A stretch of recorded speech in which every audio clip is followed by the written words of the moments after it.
Okay, चलो next. हाँ, see the discovery of cytokinin. See what is written? So cytokinin and kinetin is adenine derivative. See what is the full name? N6 furfuryl aminopurine. Okay. See how. First tell what is the meaning of tissue culture. सुना किसी ने नाम है tissue culture? बोलो क्या होता है? हाँ, तो पहले yes, first we'll study the normal process. What is tissue culture? First of all, suppose this is plant. What is this? हाँ, silence. Apical meristem. Okay. So, few cells from this apical meristem are taken into culture medium. This is called culture medium. What is culture medium? What is the meaning of culture? It contains nutrients like carbohydrates, proteins, vitamins, minerals, etc. So this culture medium contains various nutrients.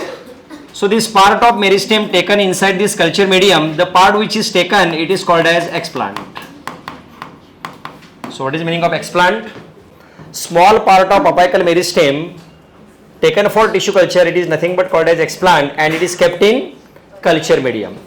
Which cells are present in the explant? Meristematic. And what is the ability of meristematic tissue? Division.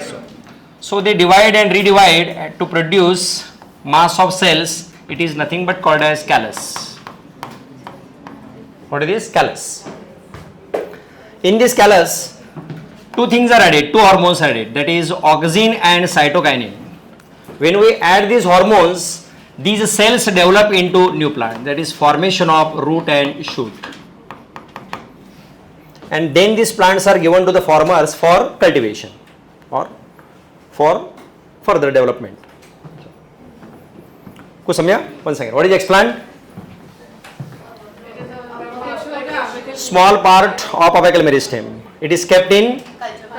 After that, it divides and produces many cells. These are called.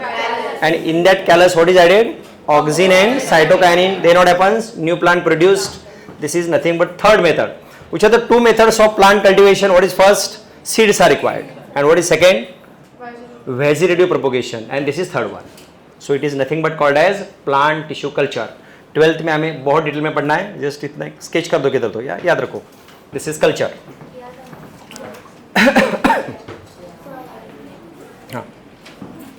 So what is added in this? Auxin and cytokine.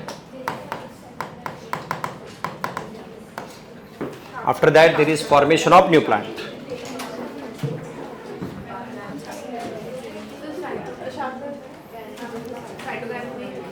हाँ, उसमें discovery. अभी discovery कैसे हुई आप सीख रहे हैं. This is plant tissue culture जो अभी यूज करते हैं.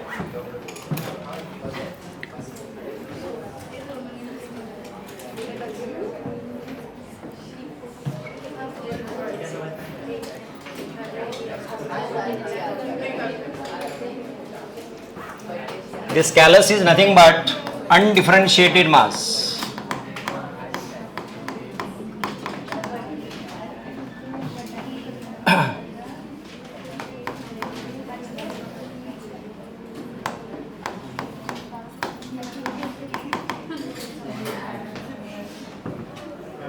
What is callus?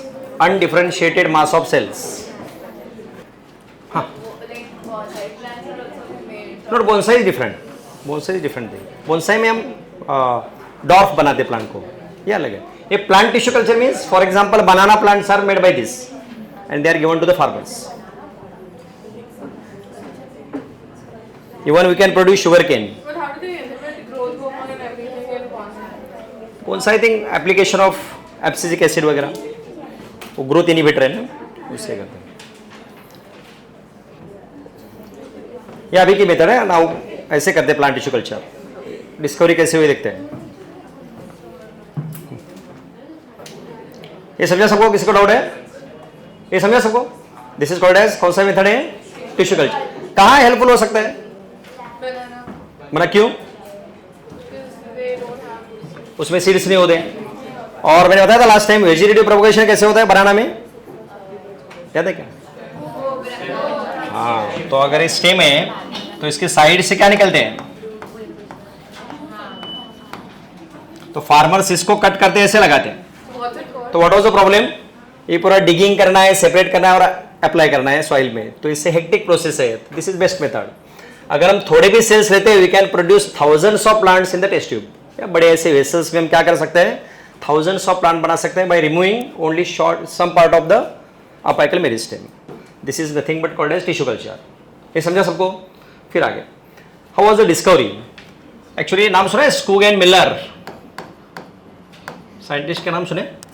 नहीं सुने? अच्छा, scientist name is Skoog. He was studying tissue culture, and instead of apical meristem, he took the internodal part of tobacco plant. कौन सा plant लिया है? Internodal tissue for explant, for tissue culture. कौन सा plant लिया था, कौन सा पार्ट लिया था? Internodal part of tobacco. Right there, next line. Skoog and his co-workers Skoog, scientist name, Skoog and his co-workers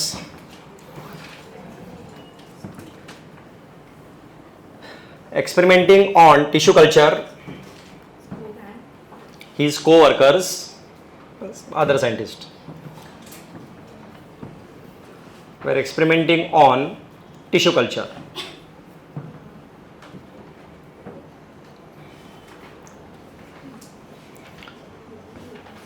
They isolated internodal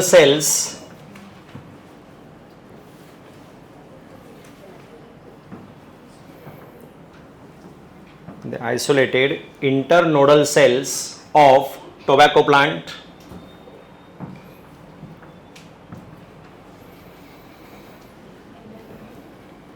and used as explant.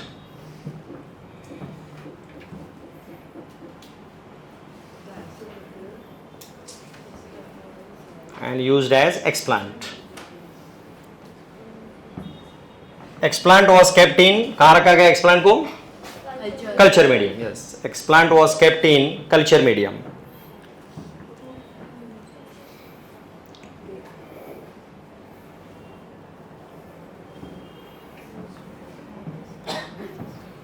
Explant was kept in culture medium. Then what will happen? Explant का क्या बनेगा? Callus. And what is callus? Why it is called undifferentiated? Because it's the same. Only same cells are multiplied, no formation of root and stem. That's why it is called as undifferentiated mass. Right. Explant developed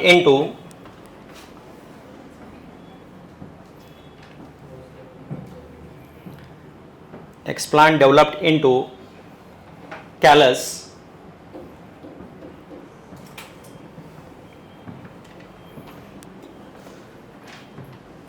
that is undifferentiated mass of cells.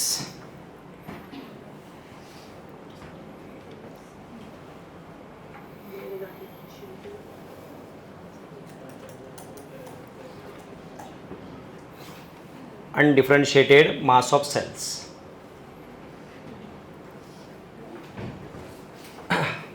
अब callus से क्या बनना जरूरी है? New plant. क्या करना पड़ेगा उसमें, क्या ऐड करना है? लेकिन उस टाइम खाली ऑक्सीजन की डिस्कवरी होती, ये डिस्कवर नहीं हुआ था। तो उन्होंने क्या किया, ऑक्सीजन डाला, तो क्या हुआ होगा? रूट एंड स्टेम बना होगा क्या? कुछ तो और डालना पड़ेगा ना। They started 4 things. फर्स्ट उन्होंने डाला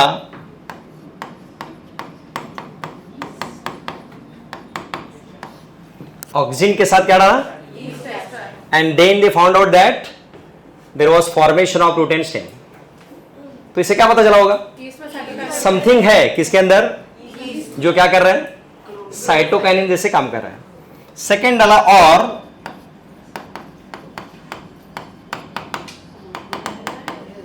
ऑक्सीजन के साथ, ऑक्सीजन तो पहले डाला ही है, उसके साथ और क्यों? देखो एंडोस्पर्म, लेकिन कोकोनट मिल्क में क्या है? देखो ना, बताओ कौन सा, देखिए बताओ, वी हैव स्टडी ऑलरेडी। निकालो साइटोकाइनिन जो स्टडी किया था। अरे चलो चलो, यस बोलो सब लोग। कोकोनट मिल्क में कौन सा साइटोकाइनिन है? जियाटिन। तो ये डालने के बाद भी क्या हुआ होगा? यानी formation of root and stem. Third, और ये डाला है, वही कहां डिस्कवर हुआ था? Autoclaved, herring, fish, sperm, DNA, वो भी डाला उनके अंदर। और ये तीनों से चारों साथ में नहीं, और एक है, एक। First of all auxin plus a डालने के बाद भी क्या हुआ? New plant develop. Auxin plus coconut milk डालने के बाद भी न्यू प्लांट। ऑक्सिन प्लस वही autoclaved, herring, fish, sperm, DNA, वो डालने के बाद भी क्या हुआ? Root and stem. क्यों? उस कौन सा है? देखिए, अरे हुआ है ना? नहीं, उसमें कौन सा है? काइनेटिन। तो उसके अंदर कौन है? तो लिख दो थर्ड पॉइंट, ऑटोक्लेव्ड। थर्ड नहीं लिखा, नहीं कुछ, अच्छा नहीं लिख रहे, ओके लिखो, बता दो, right. Next, Skoog added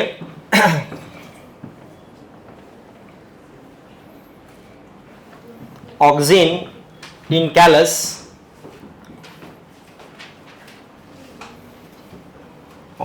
in callus but there was no shoot and root formation.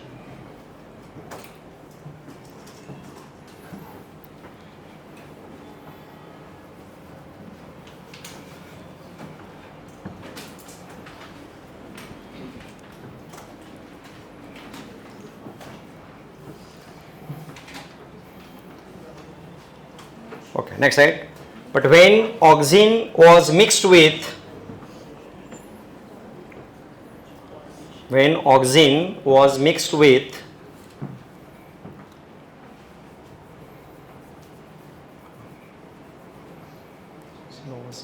right, first yeast extract, एक लिखो first yeast extract और second coconut milk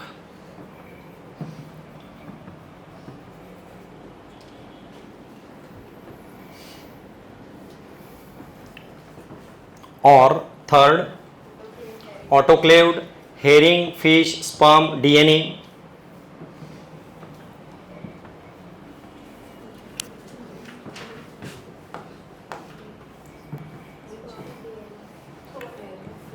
autoclaved, herring, fish, sperm, DNA. और फोर्थ राइट, वैस्कुलर कैम्बियम। या और क्या try किया उन्होंने? Vascular cambium. Tell why vascular cambium? नहीं, वैस्कुलर कैम्बियम क्यों डाला? हाँ, नहीं, अभी एक काम, ये चारों लोग किसका काम कर रहे हैं? नहीं मतलब साइटोकाइनिन का काम कर रहे हैं। ये साइटोकाइनिन है ना, चारों में साइटोकाइनिन। तो वैस्कुलर कैम्बियम में क्यों साइटोकाइनिन? बताओ तो देखो, साइटोकाइनिन पढ़ो तो पता चलेगा। अरे थोड़ा पढ़ के आना चाहिए था। हाँ नहीं, और थोड़ा बताओ। ये आपको समझा? वन सेकंड, सुनो, ऑक्सिन डाला, और क्या डालना चाहिए था?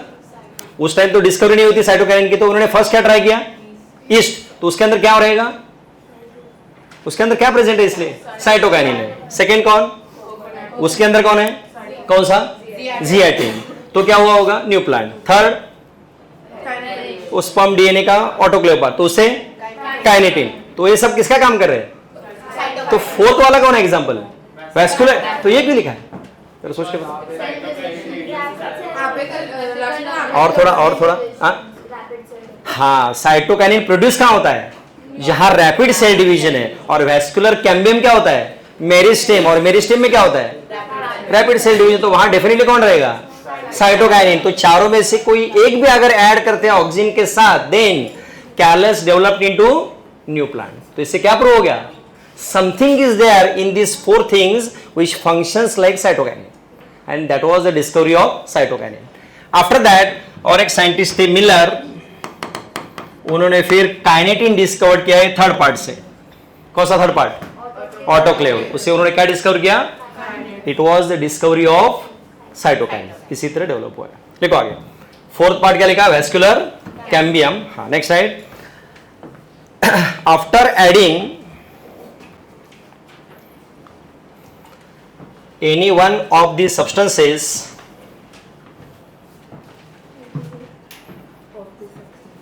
after adding any one of these four चारों में से कोई भी एक, any one of these four substances callus developed into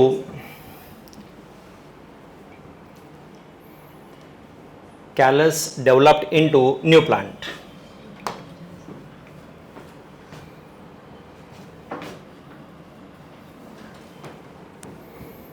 Callus developed into new plant. समझा सबको? Read this now. Skoog and his co-workers observed that from the internodal segments of tobacco stem, the callus undifferentiated mass of cells proliferated only if, in addition to oxygen, the nutrient medium was supplemented with one of the following. What is first?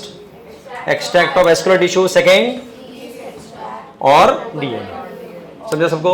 Then Miller in 1955 identified and crystallized the cytokinesis promoting active substrate that they term kinetin. So first of all discovered was kinetin by Miller.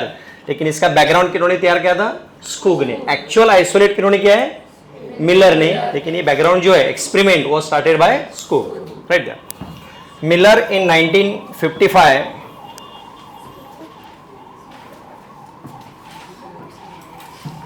Next line, तो इसे combine नाम लिखते हैं Skoog and Miller करके। Okay, right. Miller in 1955 identified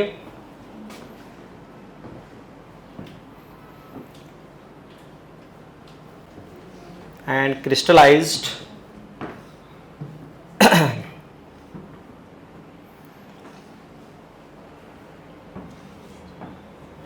cytokinesis promoting active substrate, या substance, cytokinesis promoting active substance called kinetin. Complete. This is about cytokine. Ask any question. हो गया, बाकी यूजेस तो हो गया already.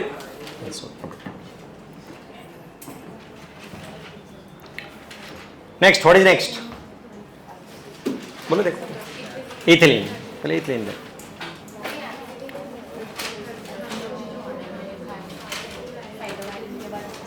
And what is ethylene? It is only gaseous PGR of all 5 hormones. Okay, this is very easy. ये देखो क्या लिखा है? Release of volatile substance from, ये देखिए, ripened oranges that hasten the ripening of stored unripe bananas. What is the meaning of this? उन्होंने experiment किया है, अनराइप बनानास लिए and kept for some time, few days, और देखा ripening कितनी speed में होता है। सेकेंड एक्सपेरिमेंट क्या रहेगा? विथ राइपन ऑरेंजेस के साथ रखने के बाद क्या होगा? इनका भी स्पीड ऑफ राइपनिंग, यस, इनका भी राइपनिंग इंक्रीज हो गया। Why? Because ethylene gas ready होगा राइपनिंग ऑरेंजेस क्या बनाते होंगे? इथिलीन, और एक गैसियस फॉर्म में किसके कांटेक्ट में आ गया? Unripe banana, and they also ripen. That was the experiment perform by H.H. Cousins. लिखो, इथिलीन में खाली एक ही लाइन है।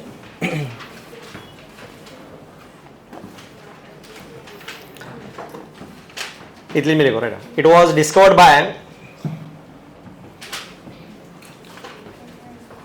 H.H. Cousins in 1910। लिखो सिंपल, सिंपल वर्ड्स में लिखो चलेगा। Speed of ripening of bananas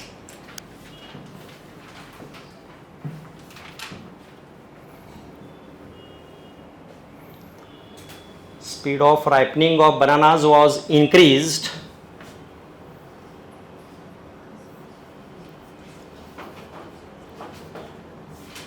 when they were kept in contact with, बोलो क्या? They were kept in contact with ripened oranges.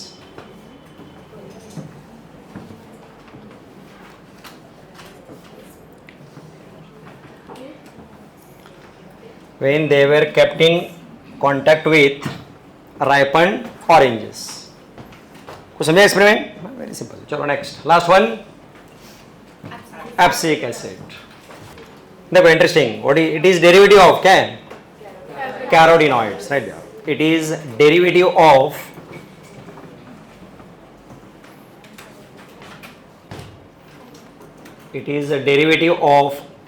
carotenoids. Abscisic acid. हाँ, abscisic acid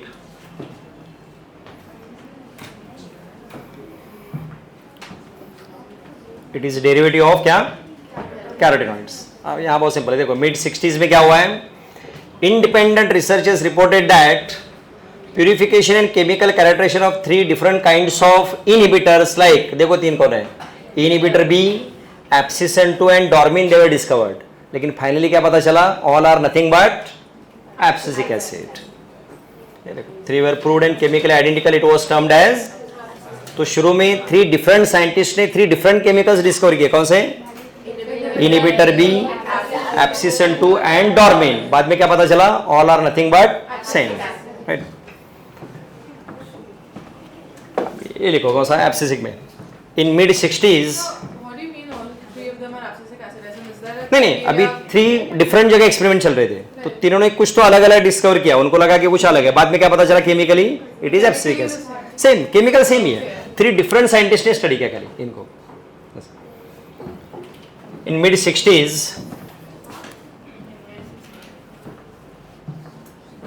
3 growth inhibitors, 3 growth inhibitors were discovered in mid 60s. 3 growth inhibitors were discovered. खाली कोई 3. Inhibitor B, हाँ, इन mid 60s 3 growth inhibitors were discovered.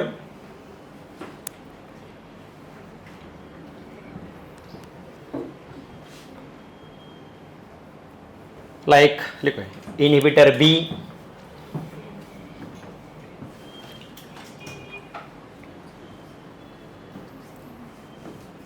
second abscissin 2,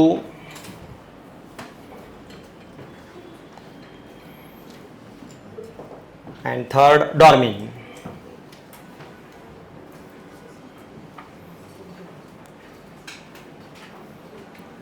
Inhibitor B, abscissin 2 and dormin. लेकिन बाद में क्या पता चला?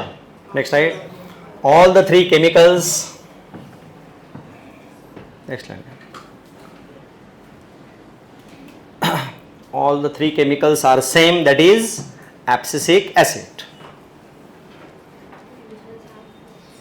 Same, that is abscisic acid. 3 different जगह एक्सपेरिमेंट चल रहे थे इसलिए सब.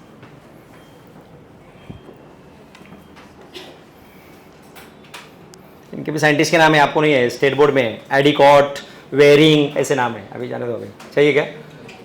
ठीक है, ओके. हाँ, 12th में है. स्टेट बोर्ड में है.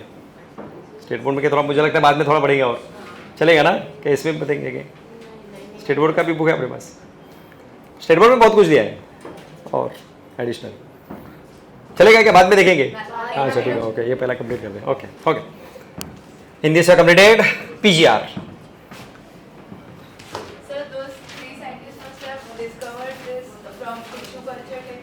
नो टिश्यू कल्चर नहीं, एब्सिसिक एसिड है ना. डिस्कवर ऐसे एक्सपेरिमेंट चल रहे थे. ये सब पहले हमने लिखा है ना, एक्सीडेंटल डिस्कवरीज. कुछ और कर रहे थे, कुछ और डिस्कवर हो गया ऐसे. तो all are accidental discoveries.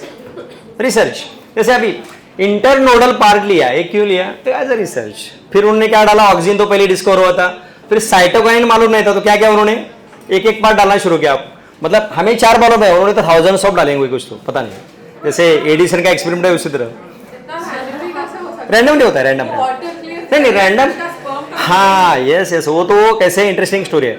Oxidation of DNA, जब डीएनए ऑटोक्लेव होता है, मतलब ऑक्सीडेशन होता है, देन इट प्रोड्यूसेस काइनेटिन. तो रैंडम हुआ एक्चुअली, उन्होंने जस्ट डाल दिया. कुछ तो डालते रहे. जैसे हम बोलते हैं ना, वो बल्ब का एक्सपेरिमेंट 1000 ऑफ टाइम्स हो गया, तो कुछ तो करते करते स्पेसिफिक डीएनए है नहीं दे सकते। वो तो स्पेरिंग, वो स्पर्म के डीएनए के ऊपर एक्सपेरिमेंट कर रहे थे, हेरिंग फिश के उस टाइम। हेरिंग उस टाइम, अभी तो किसी भी डीएनए का ऑक्सीडेशन का तो कैनेडिन नहीं बनेगा। अभी कोई भी डीएनए का अगर ऑक्सीडेशन होता है तो कैनेडिन बन सकता है, ह्यूमन में भी। यस, कौन सा? वही N6 फर्फ्यूरिल एमिनोप्यूरिन। नहीं स्पेसिफिक नहीं, हमें स्पेसिफिक पता चला है, उन्होंने तो थाउजेंड्स ऑफ ट्राई किए होंगे, बाद में स्पेसिफिक हमें पता चला खाली स्टडी के लिए, उन्होंने तो क्या क्या डाला होगा पता नहीं। हाँ वही ना, लेकिन उन्होंने तो थाउजेंड्स ऑफ डाले होंगे, वो तो अभी इतना सिलेबस में नहीं आ रहा है क्या क्या उन्होंने डाला, फिर कौन से सिलेक्ट हो गए, हमें खाली जो सिलेक्टेड है वो खाली आ गए। चलो ठीक है, ओके ओके कंप्लीट। ये हुआ है ना, ग्रोथ प्रमोटिंग कौन से होते हैं? ग्रोथ वो नहीं हुआ ना, ग्रोथ इन इट भी नहीं हुआ, ठीक है।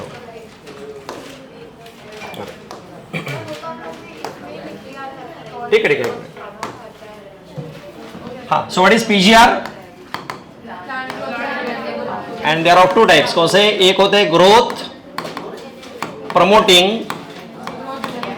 ये हुआ है क्या? नहीं हुआ, अच्छा। और दूसरा होता है ग्रोथ इनहिबिटिंग। लिखो next line, right? PGR heading वापस,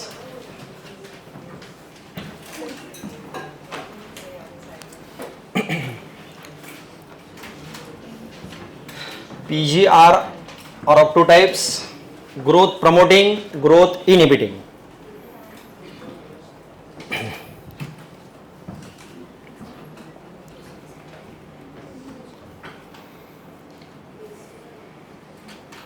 Tell the examples of growth promoting. Yes, everyone.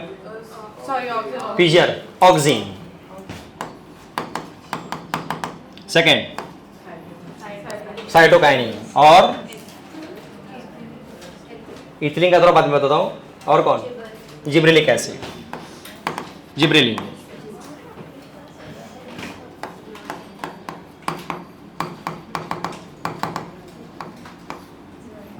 These three are growth promoting: auxin, gibberellin and cytokinin.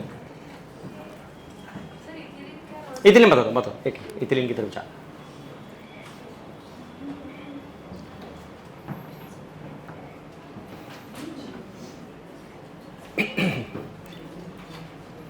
PGR हो गया तो कोई प्रॉब्लम, जो रिमेनिंग चैप्टर है it is just revision of living world, morphology and anatomy, 3 chapter का revision, वही आ गया। हाँ, इनहिबिटिंग कौन रहेगा? Inhibiting example abscisic acid, AB, abscisic acid.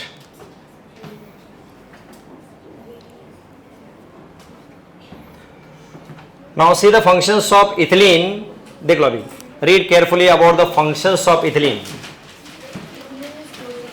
हाँ देखो ना केयरफुली, सभी पढ़ना है आपको, इथिलीन के सभी फंक्शंस, यानी ऑल फंक्शंस देखो और बताओ जरा, पढ़ो पूरा मतलब। हाँ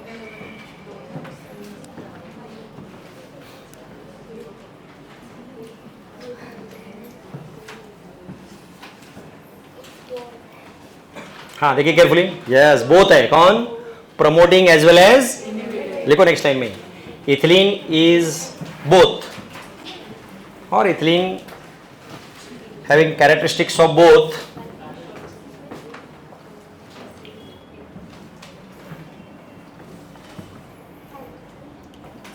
ethylene having characteristics of both growth promoting and inhibiting.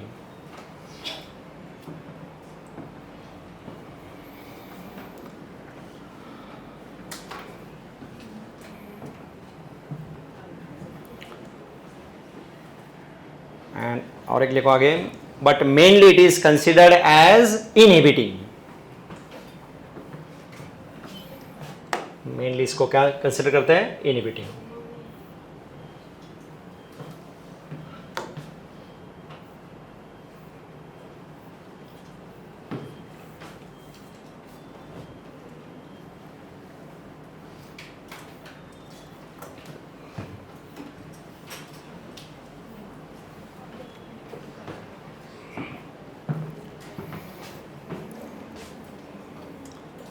हाँ ओके इधर तो नहीं, किधर है, हाँ सही, but it is largely as inhibitor of growth, बाकी सब तो हो गया कंप्लीट. दिस अबाउट क्या कंप्लीट हो गया, पीजीआर. देख लो टेक्स्ट बुक वगैरह निकालो और देखो कुछ रहा है क्या.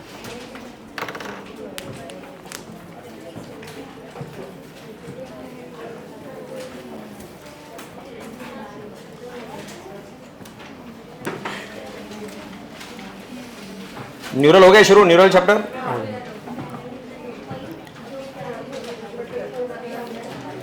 सर खाली एनसीडी ले रहे कि स्टेट बोर्ड से भी, एनसीडी स्टेट बोर्ड में तो भर भर के दिया है. देखा स्टेट बोर्ड का बुक, चैप्टर निकाल के देखो, न्यूरल कोऑर्डिनेशन.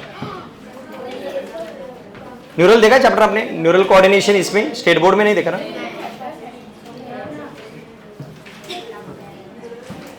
एनसीडी में कुछ भी नहीं है, बहुत कम.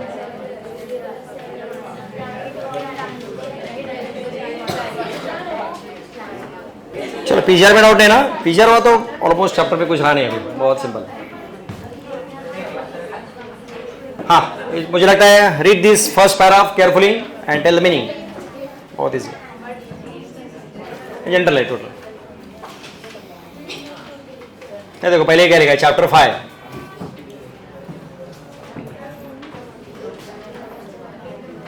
Everyone read this carefully.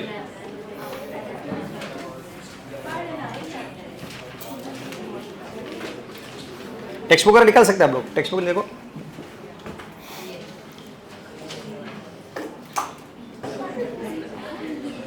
Okay चलो फर्स्ट लाइन देखो क्या लिखा है, क्या फर्स्ट सेंटेंस में देखो, प्लांट्स में सबसे पहले कौन सा प्लांट मतलब पार्ट आता है, प्लांट जब ग्रो होता है तभी रूट. कैसे पता चला है, जब हम स्प्राउटिंग होता है मतलब क्या होता है, पहले कौन निकलते हैं, रूट, रेडिकल. यस, फिर उसके बाद shoot, then leaves, after that flowers, then fruits के अंदर कोई लिखा है. next, what is the meaning of this, seed, seedling, plantlet and mature plant. what is seedling, seed germination होने के बाद जो small plant आता है that is called as, और थोड़ा बड़ा होता है तो, and then after that mature. next बाकी क्या होता है, दोनों बढ़ता है क्या, height as well as girth. कौन से प्लांट में गर्थ नहीं बढ़ता है,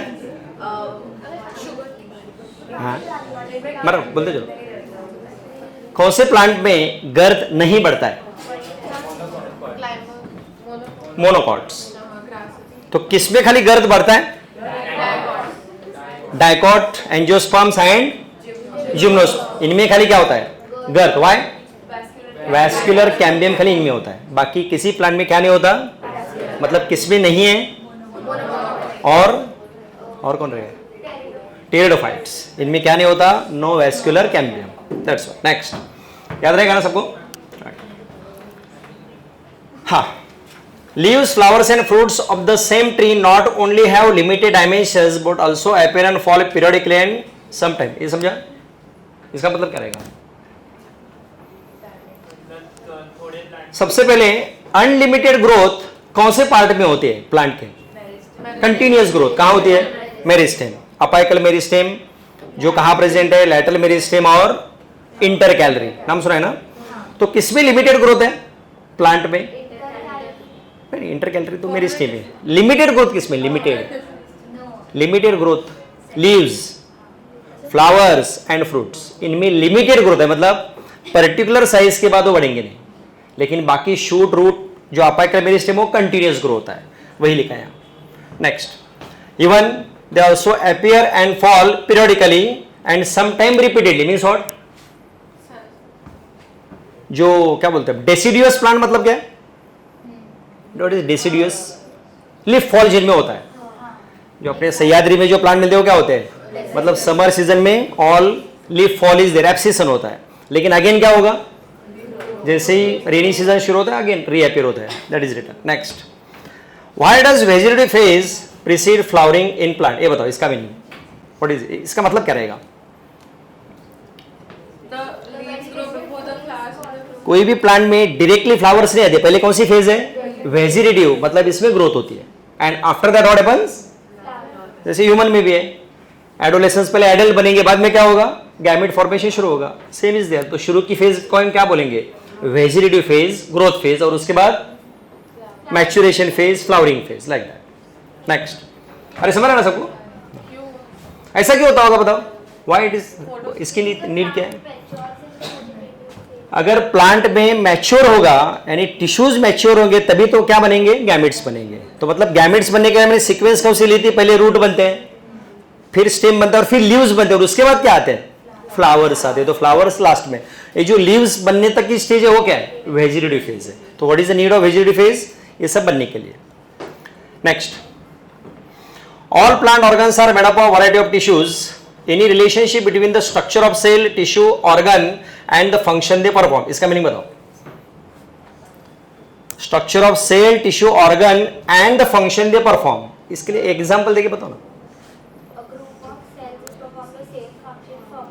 टिश्यू, हाँ, तो क्वेश्चन क्या है इधर, ये जो स्ट्रक्चर है इनका और इनका फंक्शन क्या रिलेशन है, एक एग्जांपल देके बता सकते। प्लांट में बोलो, plant mesophyll cells, yes, photosynthesis, उसमें डिफरेंट क्या आ गया, क्लोरोप्लास्ट आ गया। मीजोफिल सेल्स में क्या डेवलप हुआ है, क्लोरोप्लास्ट, तभी जाके वो क्या कर रहा है। और एक example, what happens with tracheids and vessels, vessel का एग्जांपल ले लो, क्या हुआ वेसल में, क्या मॉडिफिकेशन हो गया, पहले तो इलोंगेट हो गए, और क्या हो गया बताओ, वेसल्स में डेड, मतलब प्रोटोप्लाज्म डिसअपियर्ड। तो ये क्या हुआ है, उनका मॉडिफिकेशन ही हुआ है ना, तभी जाके वो क्या कर रहे हैं, डिफरेंट फंक्शन परफॉर्म कर रहे हैं। तो डिफरेंट फंक्शन कब परफॉर्म कर रहे हैं, when they have certain modifications. Next, can the structure and function of these be altered, ये बताओ, चेंज हो सकते हैं कि नहीं, सोच के बताओ। जाइलेम, जाइलेम के पार्ट्स बताओ क्या क्या होते हैं, xylem, parenchyma, sclerenchyma, tracheids and vessels. तो ये बने किससे, मेरिस्टेम से तो बने ना, तो उनमें चेंज हुआ कि स्ट्रक्चर, तो they can be altered according to the functions. Next, what is development, is the sum of two process growth and, सबसे पहले मुझे बताओ व्हाट इज डिफरेंशिएशन, नहीं not division, what is differentiation, तो और कोई बताएगा, differentiation in related to plants, anyone बोलो थोड़ा सा, व्हाट इज डिफरेंशिएशन को क्या बोलते हैं, किसको बोलते हैं, नहीं और नहीं, थोड़ा नो, मतलब थोड़ा सा, what is the function of meristematic tissue, they divide and after that what form, permanent cells, कौन से, parenchyma, sclerenchyma, that is called as differentiation. So what is differentiation, when meristematic cells loses the ability of division, then it is called as permanent tissue, और permanent tissue बनना एक है, differentiation है। लिखो, मुझे लगता है एक सेंटेंस राइट गया, what is development का मीनिंग, पहले भी कुछ लिखने की जरूरत है क्या, नहीं ना, ओके लिखो, डेवलपमेंट का मीनिंग लिखो, नहीं डेवलपमेंट पहले लिखो, डेवलपमेंट, ये प्लांट में थोड़ा सा अलग है, याद रखो बराबर। डेवलपमेंट का meaning, it is sum of two processes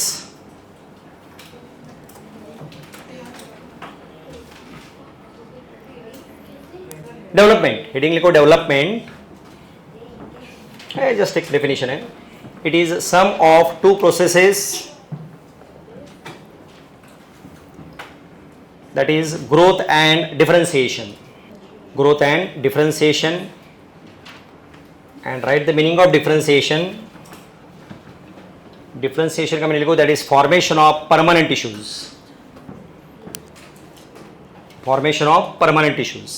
Now read the next sentence and tell the meaning, ये तो बहुत इजी है, पहले बताया मैंने ऑलरेडी, पढ़ो। To begin with,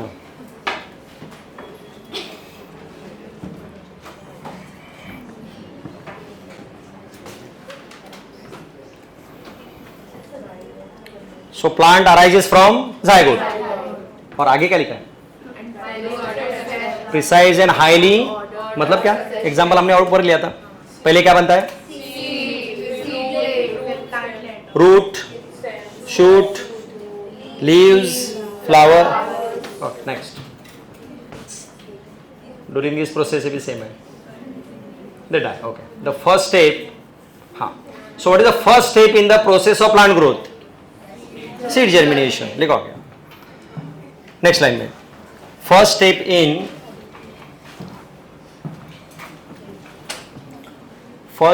in process of plant growth is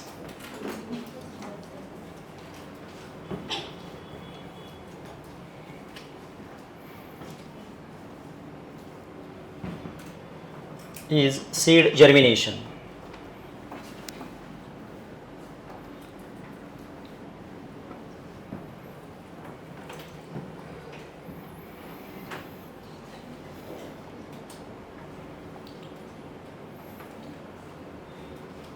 Next line is easy. Seed germination occurs when there are favorable. Which are the favorable conditions for seed germination? Water, oxygen, sunlight. For germination के लिए actually sunlight की जरूरत नहीं. Germination के लिए कौन चाहिए? Main water and oxygen. ये दो चीजें इंपॉर्टेंट है. नेक्स्ट, ये याद रहेगा ना? क्या लिखना है? फेवरेबल कंडीशंस लिख. चलो, seed germinates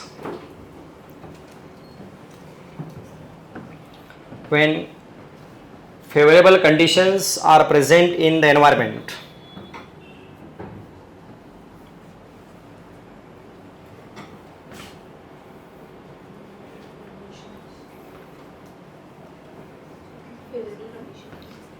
Favorable conditions are present in the environment like water and oxygen. And when favorable conditions are absent, क्या लिखा है आगे? Seeds and goes into suspended growth or rest. उसको क्या बोलते हैं हम? उसको एक typical term है seed dormancy. What is seed dormancy? Seed germination is absent because of unfavorable conditions. लिखो आगे. टेम्पररी. कब तक टेम्पररी? जब तक फेवरेबल कंडीशंस अवेलेबल. जैसे अपने घर में ग्राउंडनट है, वो जर्मिनेट नहीं हो रहा है, जैसे हम पानी देंगे तो क्या होगा? जर्मिनेट होगा. So what is favourable condition here? Water and oxygen. लिखो. नेक्स्ट लिखो seed dormancy.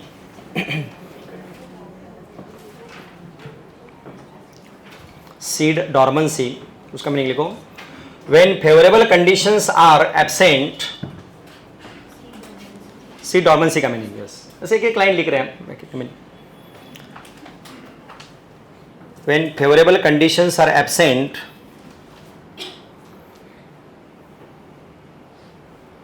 seeds do not germinate.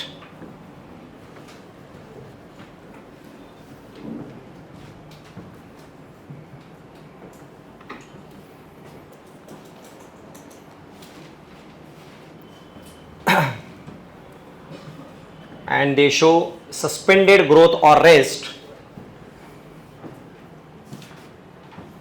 And they show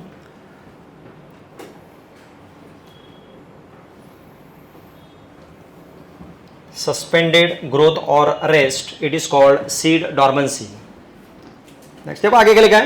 Once favorable conditions return, what happens? The seeds resume metabolic activities and क्या होता होगा? What is the meaning of metabolic activity in the seed?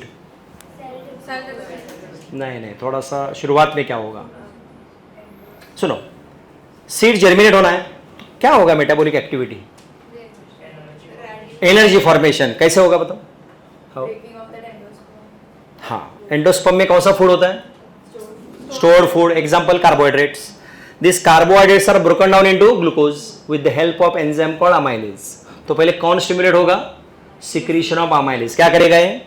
Carbohydrate को glucose में convert करेगा. After that then glucose reacts with oxygen, then there is formation of energy. This energy stimulates growth of radical into root and plumule into shoot. This is called as seed germination. तो क्या होता है seed germination में? Once again, because of enzyme amylase, what happens? Carbohydrate into glucose, then glucose reacts with oxygen, formation of energy. That energy stimulates radicle and plumule to develop into root and shoot respectively. This is nothing but called as seed germination, and these are nothing but called as metabolic activities. कब तक चलेगा ये food, कब तक देगा?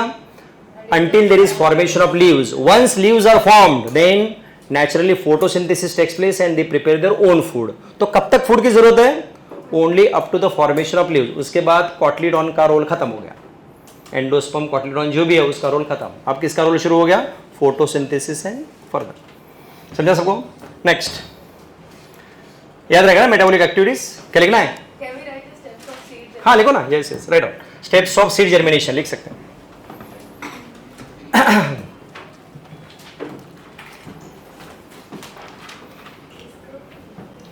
Steps of seed germination, जो आपको important रहता है वो लिखो पेपर। हाँ right, first water stimulates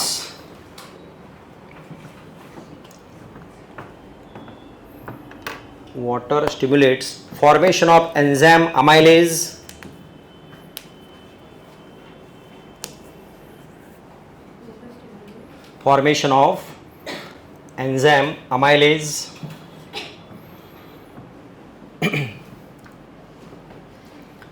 it converts carbohydrates into glucose,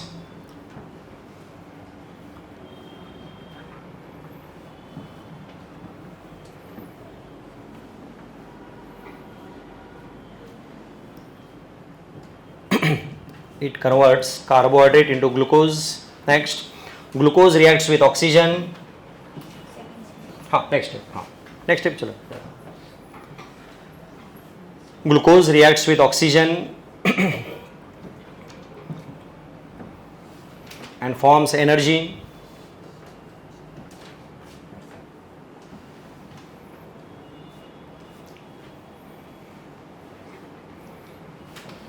Next step, this energy stimulates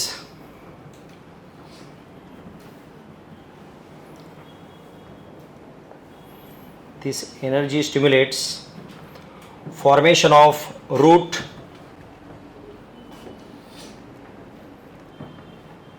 and shoot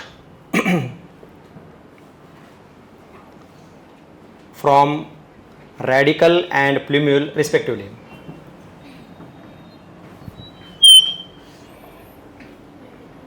Radicle and plumule respectively.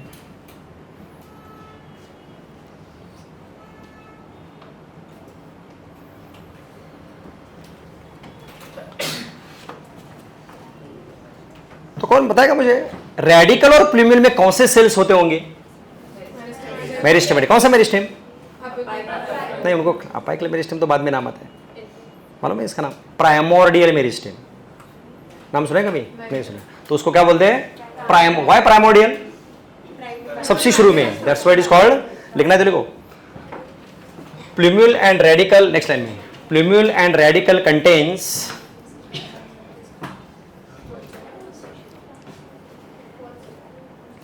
plumule and radical contains primordial meristem.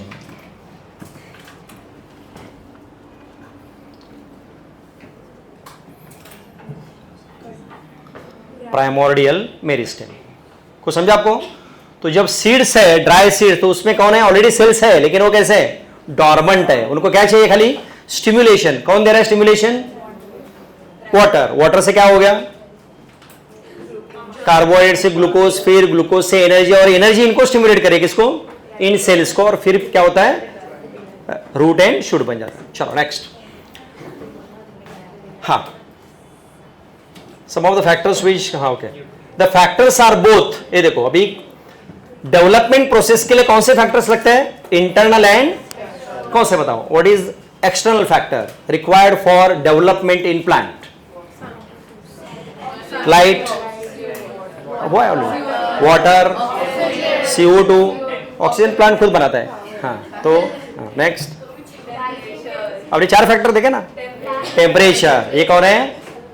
External. Internal कौन से? Plant development के लिए PGR, yes good. Next, genetic control, genes development, बराबर ना? Grass का plant और coconut का plant height में डिफरेंस क्यों है?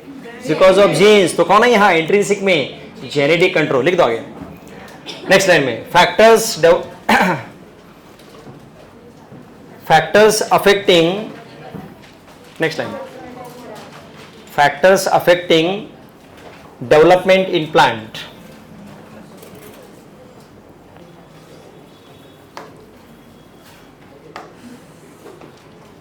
Factors affecting development in plant, you can write intrinsic, that is internal factor,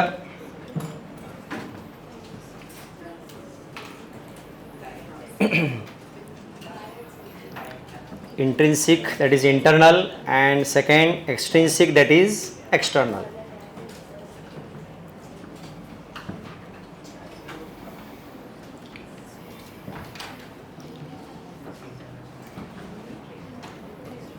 कौन बताएगा? सीड जर्मिनेशन के लिए कौन सा हार्मोन लगता है? पीजीआर। अब हुआ है जिब्रेलिन। नेक्स्ट इंट्रिंसिक में लिखो, कौन रहेगा फर्स्ट इंट्रिंसिक में? पीजीआर। पीजीआर इंट्रिंसिक कंट्रोल में पीजीआर, और second genetic control, genes. Second is genetic, ये दो मेन है।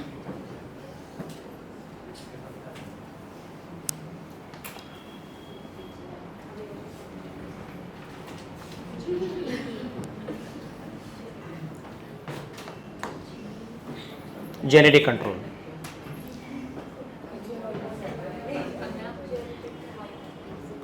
और उधर क्या लिखेंगे एक्सटर्नल में? हाँ वो तो चार मेन लिखो और थोड़े लिखेंगे। वाटर, लाइट, टेम्परेचर, CO2,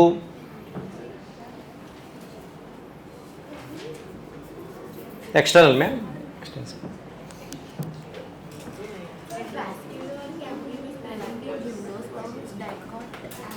बस दोनों में, दोनों में। सुनो सुनो, vascular cambium is only present in dicot and gymnosperm, बाकी सब में नहीं होता है। डाइकॉट या एंजियोस्पर्म का टाइप है। एंजियोस्पर्म के दो पार्ट है ना, मोनोकॉट, डाइकॉट।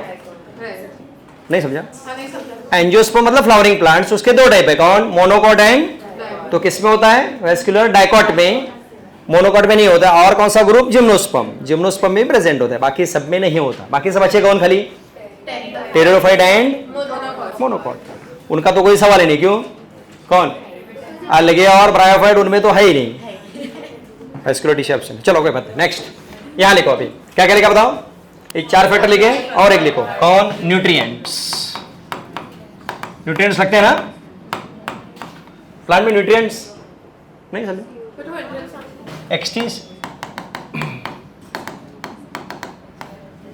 एक्सटिंक्सिक में न्यूट्रिएंट्स आएंगे कि नहीं? नहीं आएंगे। तो सॉइल तो क्या है? एक्सटर्नल है ना। हाँ तो एक्सटर्नल फैक्टर है। देखो न्यूट्रिएंट्स, न्यूट्रिएंट्स में दो होते हैं, एक मैक्रो एंड माइक्रो।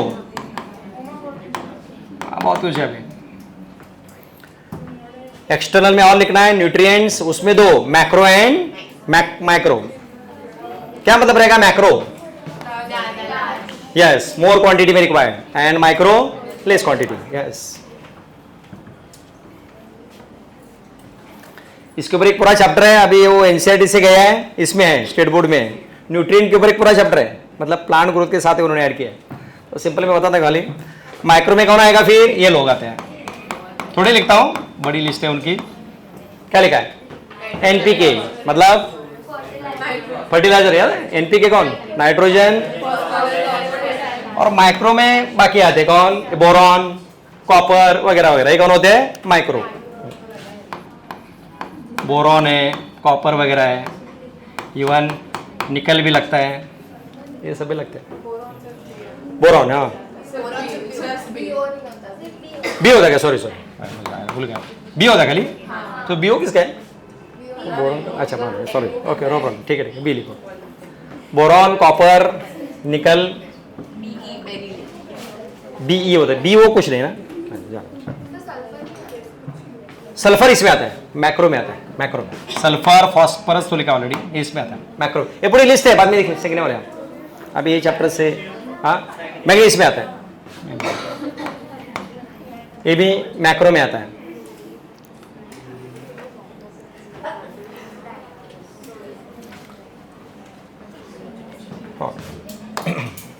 ठीक है, नेक्स्ट अभी ये तो देखो डायग्राम बहुत सिंपल ऑलरेडी हुआ है। पहले बताओ व्हाट इज एपिकोटिल। ऊपर से व्हाट इज ऊपर एपिकोटिल क्या होता है? अगर ये कॉटलीडॉन्स है, समझो ओपन सीड है, ये प्लूम्यूल है और ये रेडिकल है। This is plumule, this is radical और ये कॉटलीडॉन, बराबर ना? ये ओपन सीड है। ओके, कौन सा डाइकोट है कि मोनोकोट सीड है? डाइकोट। तो व्हाट इज एपिकोटिल? एपिकोटिल क्या और हाइपोकोटिल क्या है? ये हुआ है ना वर्ड के नहीं? ये वर्ड हुए कि नहीं हुए? हुआ है, ठीक है। और एक बार चलो, this is called as epicotyl और ये होता है हाइपोकोटिल। क्या मीनिंग रहेगा फिर बताओ? हाँ, प्लूम्यूल और रेडिकल के बीच जो पार्ट है दैट इज, और रेडिकल और कॉटिलिडॉन के बीच में हाइपोकोटिल। लिखना है तो लिख दो।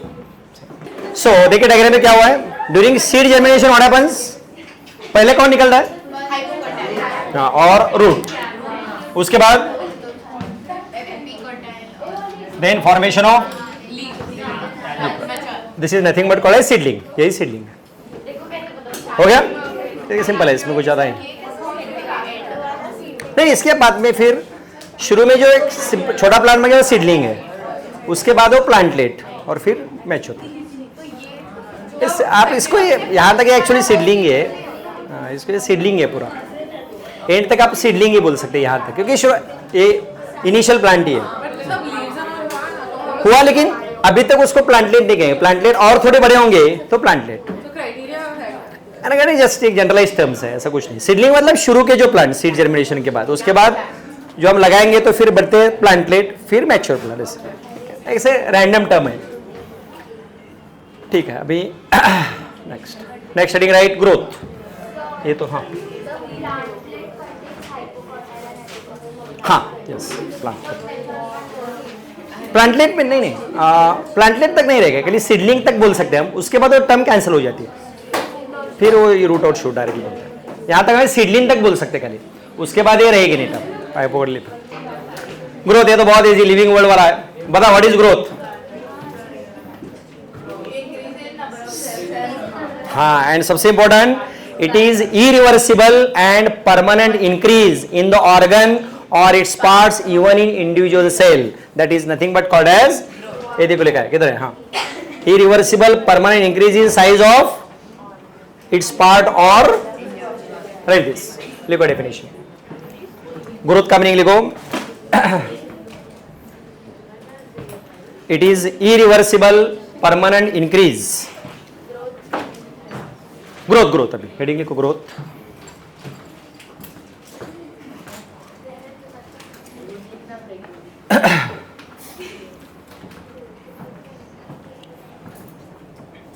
ग्रोथ, हाँ, it is irreversible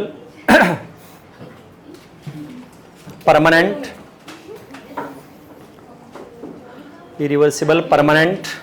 increase in size of organ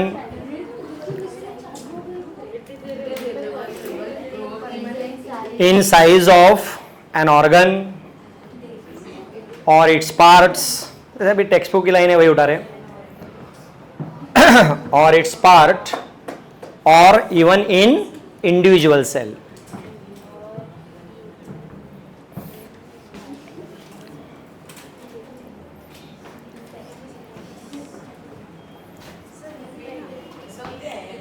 हाँ, growth is irreversible permanent increase in size of organ or its parts or even in individual cell is called growth.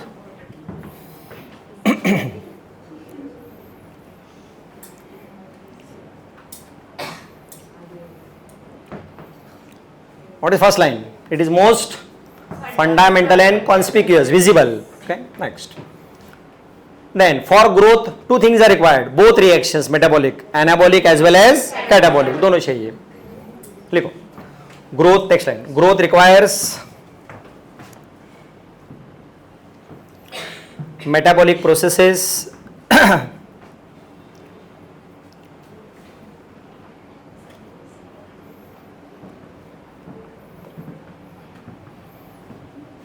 that is both anabolic and catabolic.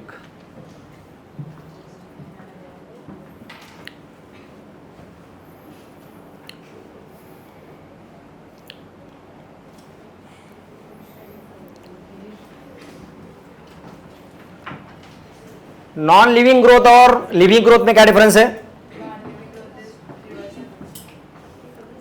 बोलो सब लोग. Non living growth and living की growth, उसमें difference क्या है? और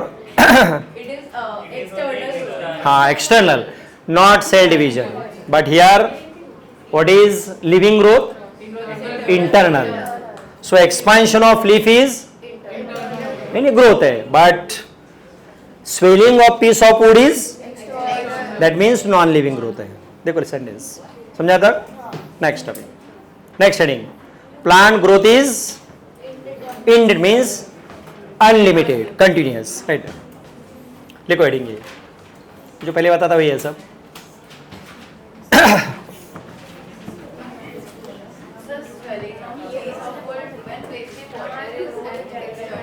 External, because just it is a imbibition. Piece of wood is there means there are dead cells, and just there is a imbibition. What is imbibition? Swell. No, but these are non-living cells. No, piece of wood is non-living. Swell, it is imbibition. Wooden door swell in rainy season, like that. It is imbibition. What is imbibition? Adsorption. Only water is attached to the external surface. उसको adsorption बोलते हैं, surface खाली, तो उसको adsorption बोलते हैं. तो that adsorption is non-living growth. But here जैसे wooden doors क्या होता है? रेनी सीजन में स्वेल होते हैं. जैसे ही समर आता है या टेम्परेचर बढ़ जाता है तो अपन नॉर्मल. तो ये क्या हो गया? It is non living growth. तो लिविंग ग्रोथ कौन है? Expansion of leaf. ये क्या है? लिविंग है. हाइट बढ़ना, it is living growth. Next लिखो, plant growth generally is indeterminate.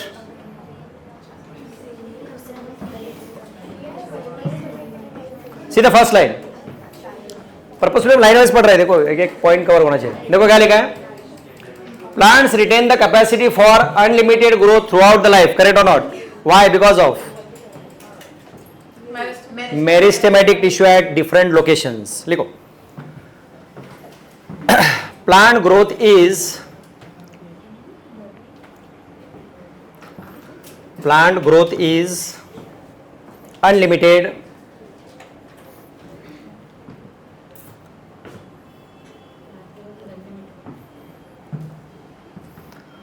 growth is unlimited because of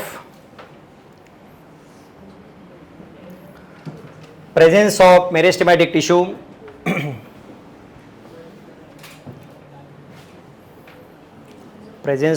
meristematic tissue at different locations.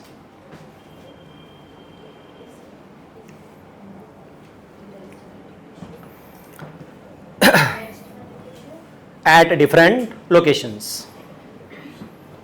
क्या मतलब है इस लाइन का? प्लांट में अनलिमिटेड ग्रोथ है. क्यों? मेरिस्टेम. और मेरिस्टेम डिफरेंट जगह. फॉर एग्जांपल एपेक्स में, और कहाँ है? लैटरल है, और कहाँ है? नोडल, इंटरनोडल पार्ट में. Next, the cells of meristem have capacity to divide and self perpetuate. मतलब without external stimulus they can divide. That is called as self perpetuation. लिखो, मतलब खुद डिवाइड होते हैं, उनको कोई एक्सटर्नल स्टिमुलस की जरूरत नहीं है. उनकी एबिलिटी क्या है? कंटिन्यूअस डिवाइड होना. Right. Meristems have capacity to divide and self perpetuate.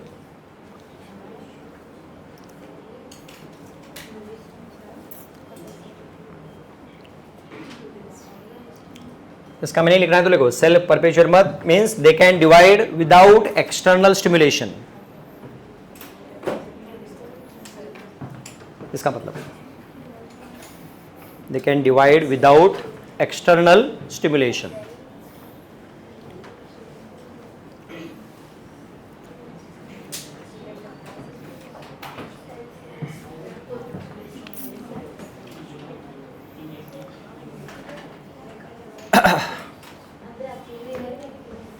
Now read the next sentence and tell the meaning. ये तो बहुत ऑलरेडी पता है. Perpetuate means they can divide without external stimulus. मतलब बाहर सेल्फ, समझा ना सबको, बाहर के स्टिमुलस की जरूरत नहीं उनको, खुद डिवाइड हो सकते हैं. ऑटोनोमस ऐसे सेल्फ एबिलिटी है.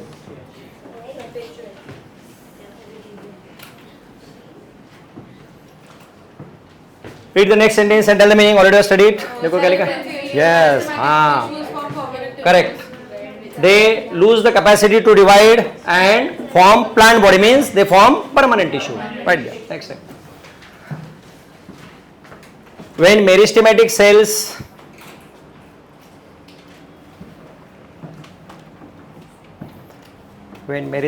cells lose the capacity to divide, पहले समझ लो, बाद में याद रखना, बाद में देखते हैं. Lose the capacity to divide and convert into permanent tissue.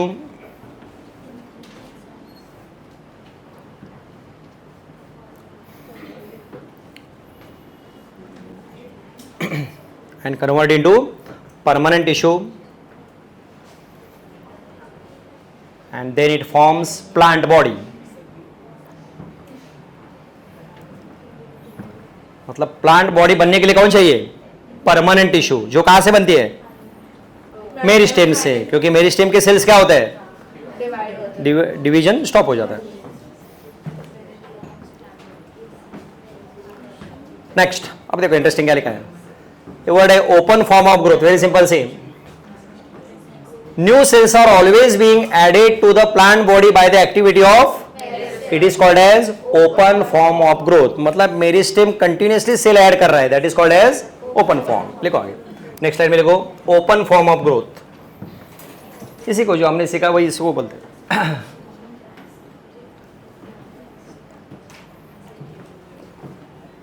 Open form of growth. हाँ, ये आपको बोर्ड में चैप्टर मालूम है ना, प्लांट ग्रोथ. बोर्ड में भी 12th बोर्ड. हाँ, ओपन फॉर्म ऑफ ग्रोथ. तो इसमें लिखो न्यू सेल्स आर, इसका meaning open body. New cells are always added in the plant body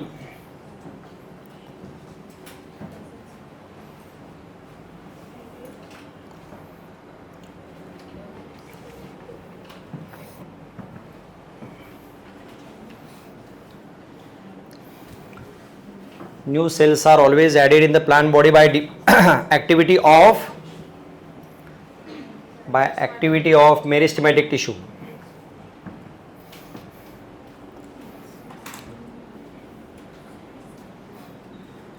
By activity of समझ रहे ना क्या लिख रहे हैं? अरे समझा? Once again tell. New cells are always added in the plant body by activity of, it is called as open form of growth.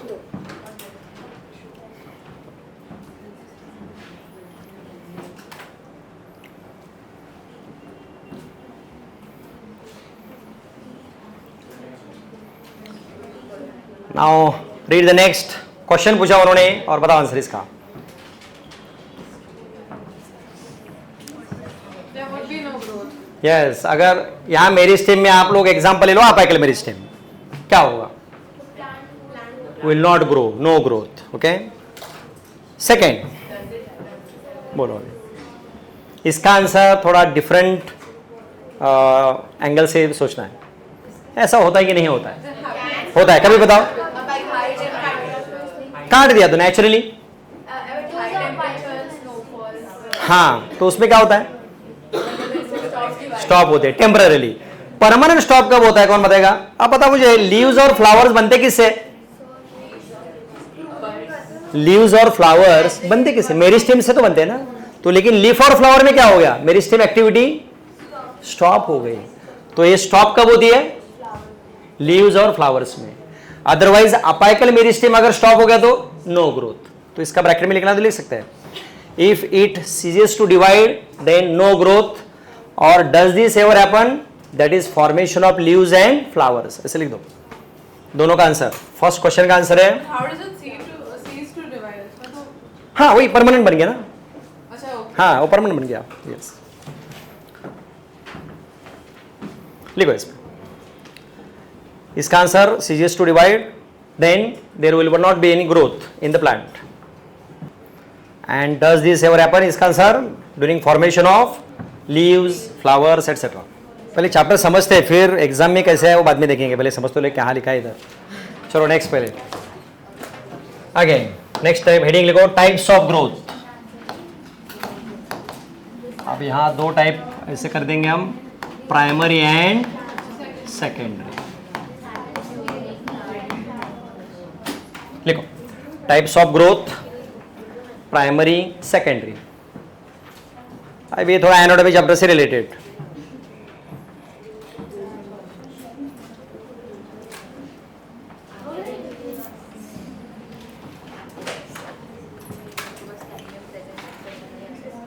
Tell everyone what is primary growth. बहुत सिंपल. प्राइमरी ग्रोथ कौन बताएगा? Initial नहीं, और थोड़ा specification चाहिए. हाँ बोलो बराबर. What is the function of apical meristem? Elongation, and it increases height. That is nothing but called primary growth. Right there. Primary growth. That is elongation. Primary growth में क्या होता है? It is elongation of plant axis, elongation of plant axis, that is increase in the length of the plant.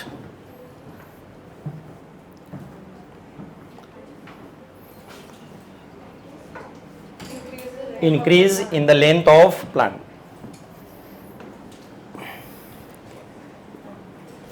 Neural कहाँ तक हो गया chapter?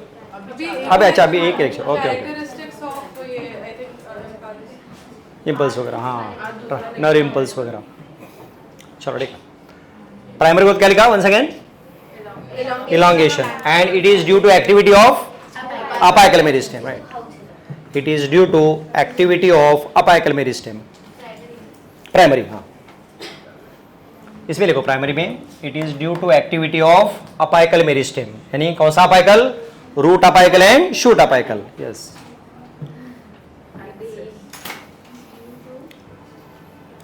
it is due to activity of apical meristem.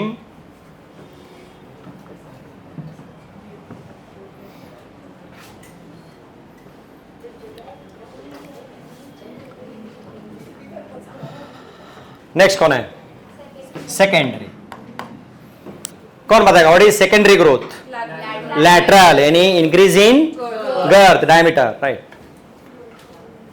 Secondary growth means lateral growth. Lateral growth, that is increase in girth of the plant.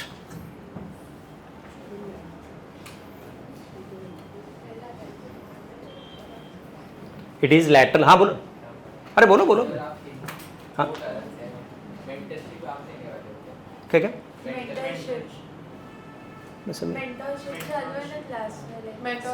हाँ हाँ, नहीं नहीं मुझे समझा नहीं, मुझे कुछ मेंटरशिप है. It's like you, Roshan sir and Shivam sir. So 10 students allot हुए हैं to each one of them. अच्छा ओके, अच्छा ऐसा है, मुझे ही पता ही नहीं है. अच्छा आई डोंट नो. अच्छा ओके ओके. अच्छा हम लोग को रोशन सर ने बोला कि आप भी लोगे मेंटरशिप. अच्छा लेकिन अच्छा मैं देख पूछता हूँ, मुझे पता नहीं, अभी देखता हूँ. मुझे कुछ भी मालूम नहीं अभी.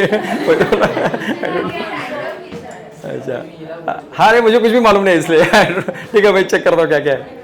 ठीक है okay. What is secondary growth once again? Lateral growth, यानी इंक्रीज इन द गर्थ. और इट इज बिकॉज ऑफ, एक इसकी वजह से होता है. It is because of, girth क्यों बढ़ता है?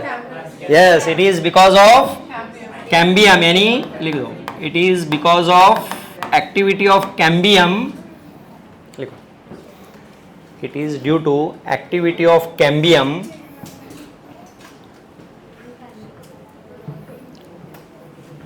बराबर ना? कौन सा कैम्बियम? वही दो टाइप है कैम्बियम के. कौन से? नहीं नहीं नहीं, कैम्बियम के दो टाइप.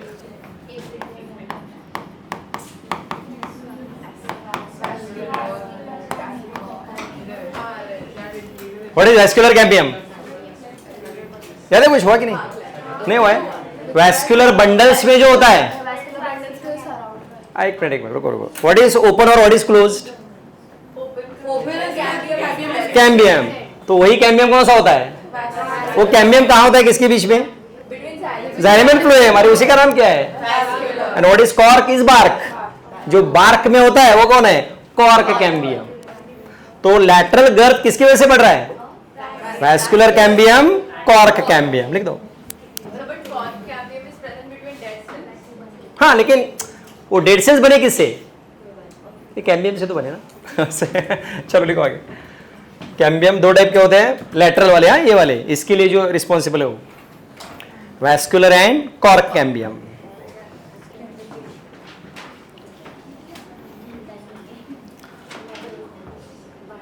और सेम जो पहले बताया था, सेकेंडरी ग्रोथ कौन से प्लांट्स में पॉसिबल है? Dicots and gymnosperm. लिखो. इट इज पॉसिबल या it is present only in, next line में, it is present only in dicots and gymnosperm. Secondary growth is only present in अरे प्लांट पाड़े बोर नहीं होना है, क्या करें? 3 क्वेश्चन आते हैं 2-3 इसमें. अच्छा ओके, चलो है सही. ठीक है ओके. ठीक है, चलो नेक्स्ट. अभी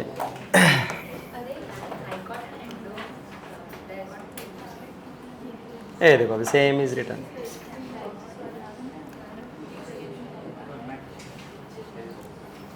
हाँ पढ़ो यहां से. देखो, root apical meristem and shoot apical मेज. Okay, they are responsible for, ये देखो क्या लिखा है, primary growth of the plants and contribute to elongation along their axis. Next, in dicot and gymnosperm lateral meristem, that is कौन से? vascular cambium and ये बाद में आते हैं. Okay, increase in the girth, this is known as secondary. खत्म. चलो next. अभी हाँ ये देखो, अभी ये सिंपल है, ये तो याद है ना. शूट अपाइकल और इस साइड में कौन है? Increases girth. चलो आगे नेक्स्ट हेडिंग लिखो. ग्रोथ इज क्या लिखा है? Measurable.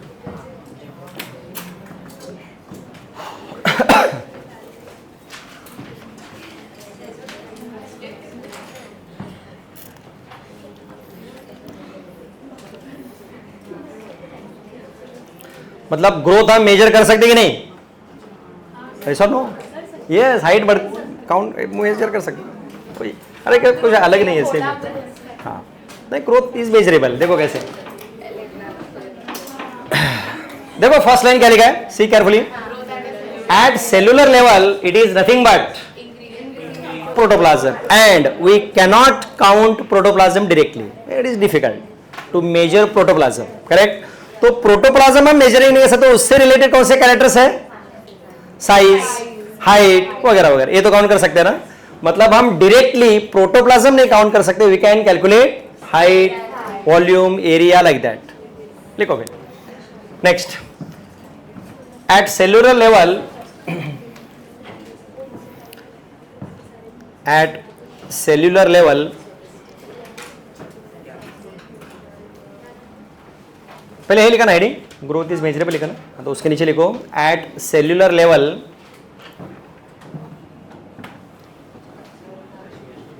Growth is due to, at cellular level growth is due to increase in amount of protoplasm.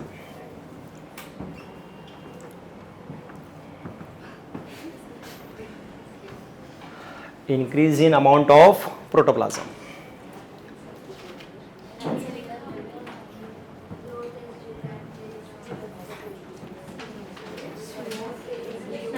देखो next line, but increase in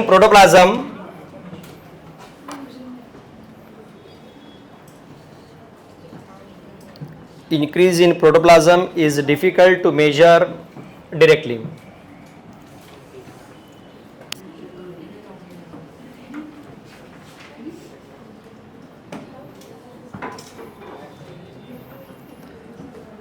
Increase in protoplasm is difficult to measure directly. बराबर ना?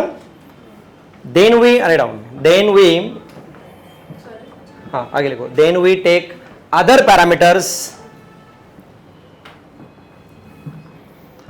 then we take other parameters related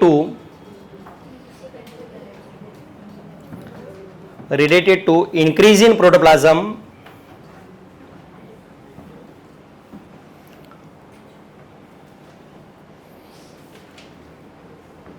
like, पहले पढ़ो sentence हमने क्या लिखा देखो, हम डायरेक्टली प्रोटोप्लाज्म काउंट नहीं करते तो हम क्या करते हैं उससे रिलेटेड पैरामीटर्स लेते हैं, लाइक लिखो एक एक, इंक्रीज इन फ्रेश वेट लिखो,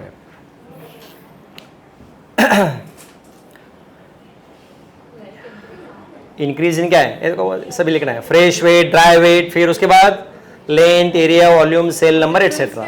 हाँ हाँ बताओ पहले लिख दो, increase in fresh weight, dry weight, length, area,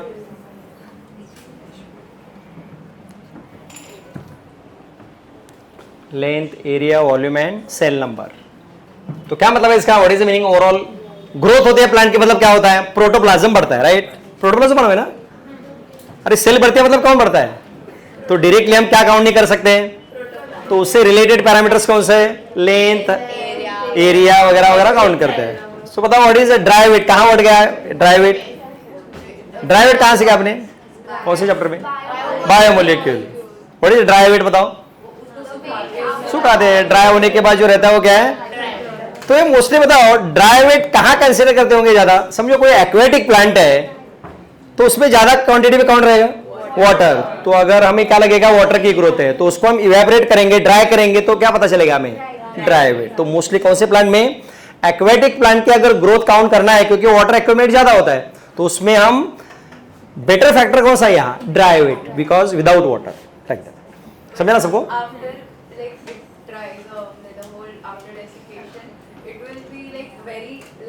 very light, dry होने के बाद कुछ बचता नहीं, फॉर एग्जाम्पल हाँ निकली कम होता है, निकली मतलब पूरा जीरो नहीं, मतलब कम हो जाता है। चलो नेक्स्ट, आप एक एक कर लेते हैं, write the example of cell number, देखो इंटरेस्टिंग है अभी, अब इसमें से सेल नंबर का एग्जाम्पल है। पहले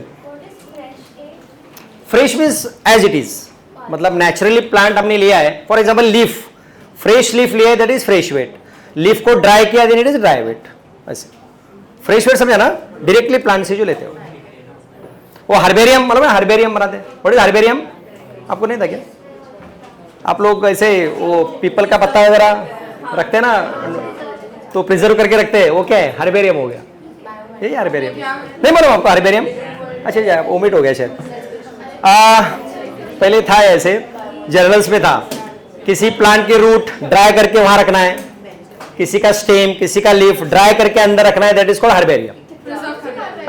फ्लावर्स भी रख सकते हैं आप, आपने कहीं हिबिस्कस का फ्लावर वगैरह अंदर रख दिया नोटबुक के अंदर तो क्या होगा, ड्राई होके रहेगा, वो ड्राई वेट है, और जब पहले हमने ओरिजिनल रखा है वो फ्रेश वेट है, इतना सिंपल है, जस्ट प्रिजर्व, जो प्रिजर्वेशन करते हैं that is called as herbarium. आपको शायद ओमिट हो गया है, नहीं है, नहीं अच्छा कुछ चैप्टर से गया, पहले था ये सब, चलो जाने दो, ठीक है।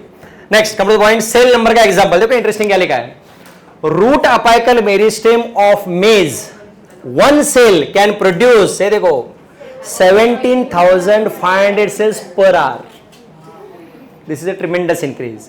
तो वो जो लॉ था सेल डिवीजन, आपने क्या लिखा था, eukaryotic cell requires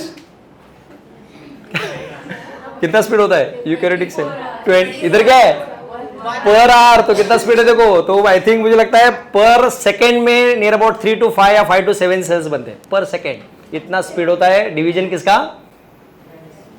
root apical meristem of maize plant, just example ये लिखो। सेल नंबर के लिए single root apical meristem, single root apical meristem of मेज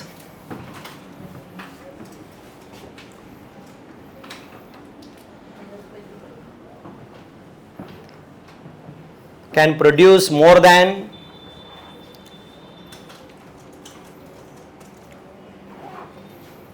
नंबर याद रखो एग्जाम में आ सकता है, can produce more than 17,500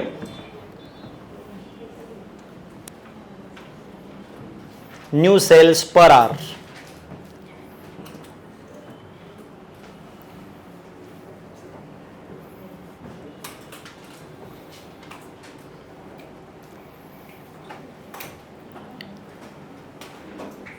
second दिया है साइज का, अगेन इंटरेस्टिंग, देखो वाटरमेलन की जो सेल होती है कितना स्वेल हो सकती है, कितना बढ़ सकती है।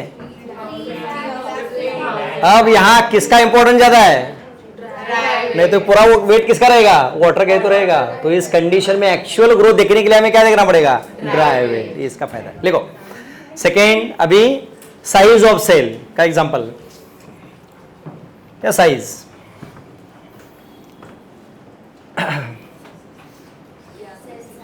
हाँ लिखो, cells of watermelon can increase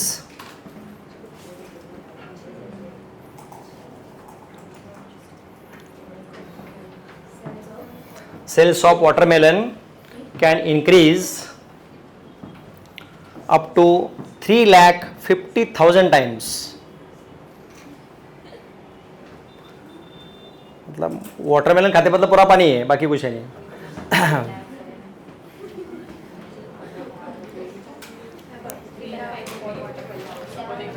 तो फर्स्ट एग्जांपल में हमने क्या देखा, अरे सुनो, मेज के एग्जांपल में हमने क्या देखा है, सेल नंबर, और वाटरमेलन के एग्जांपल में size of the cell. Next pollen tube, मालूम है आपको पोलन ट्यूब, तो पोलन ट्यूब की ग्रोथ हम कैसे कंसीडर करेंगे, बाय इट्स लेंथ। लिखो नेक्स्ट में लेंथ अगर फैक्टर लेंगे तो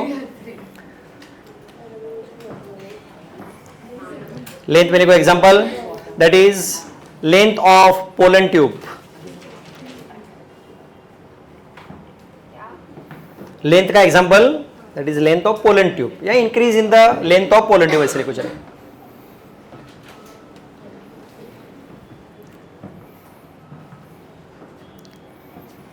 और एरिया में किसका एग्जांपल,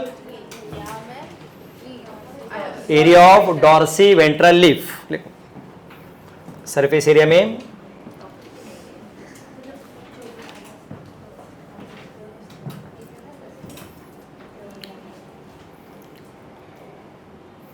सरफेस एरिया का example that is surface area of dorsiventral leaf. इसका मतलब क्या हो गया, ग्रोथ कैलकुलेट करने के लिए हम डिफरेंट पैरामीटर्स यूज करते हैं। फॉर एग्जांपल पोलन ट्यूब में हम क्या करेंगे, साइज नहीं देखेंगे, क्या देखेंगे, लेंथ देखेंगे। लीफ में क्या देखेंगे, हम लेंथ नहीं देखेंगे, पूरा सरफेस एरिया देखेंगे, सिंगल लेंथ नहीं देखेंगे, लाइक दैट। निडल लेंथ देखेंगे, उसमें लेंथ था क्योंकि उसकी ये ब्रेड छोटी होती है ना, तो लेंथ देखेंगे मोस्टली ऐसे। दैट्स व्हाई इधर क्या लिखा है, डॉर्सी वेंट्रल कौन से होते हैं, कौन से प्लांट के, डाइकॉट के, और मोनोकॉट के आइसोवैलेट, और ये लीफ मोस्टली कैसे होते हैं, इलॉन्गेटेड रहते हैं। तो इनमें हम क्या देखेंगे, मोस्टली लेंथ देखेंगे। डॉर्सी वेंट्रल में क्या देखेंगे, surface area, like that. Pollen tube में क्या देखेंगे, लेंथ देखेंगे। वाटरमेलन में क्या देखेंगे, लेंथ नहीं, क्या देखेंगे, साइज देखेंगे, ऐसा। तो मतलब डिफरेंट पैरामीटर्स यूज करें हम फॉर द ग्रोथ। चलो नेक्स्ट, ये तो पूरा रिवीजन। हाँ यस, नेक्स्ट हेडिंग लिखो, फेजेस ऑफ ग्रोथ। हाँ टाइम्स बढ़ सकता है, यस। सिंगल सेल बढ़ती है इसमें बिकॉज ऑफ वाटर एक्युमुलेशन।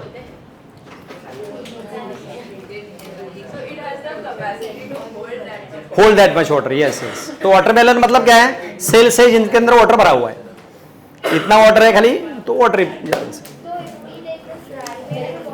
बहुत कम हो जाएगा वाटरमेलन का।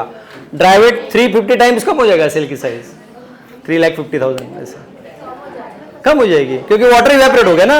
अगर वाटरमेलन आपने ओपन कर दिया और सुखा दिया पूरा, तो बचेगा क्या, कुछ भी नहीं बचेगा, खाली थोड़ा पार्ट बचेगा, वाटर तो निकल गया। ट्राई करके देख सकते हो वाटरमेलन ऐसा, हाँ यू कैन सब पीस देखो और उसको ड्राई करने के लिए रखो, जो बचेगा वो कुछ भी नहीं रहेगा, बाद में पूरा वाटर निकल जाएगा। हाँ ट्राई करके देखो घर में, यस करो, एक्सपेरिमेंट करना है। तो इसलिए वाटरमेलन में पूरा पानी होता है।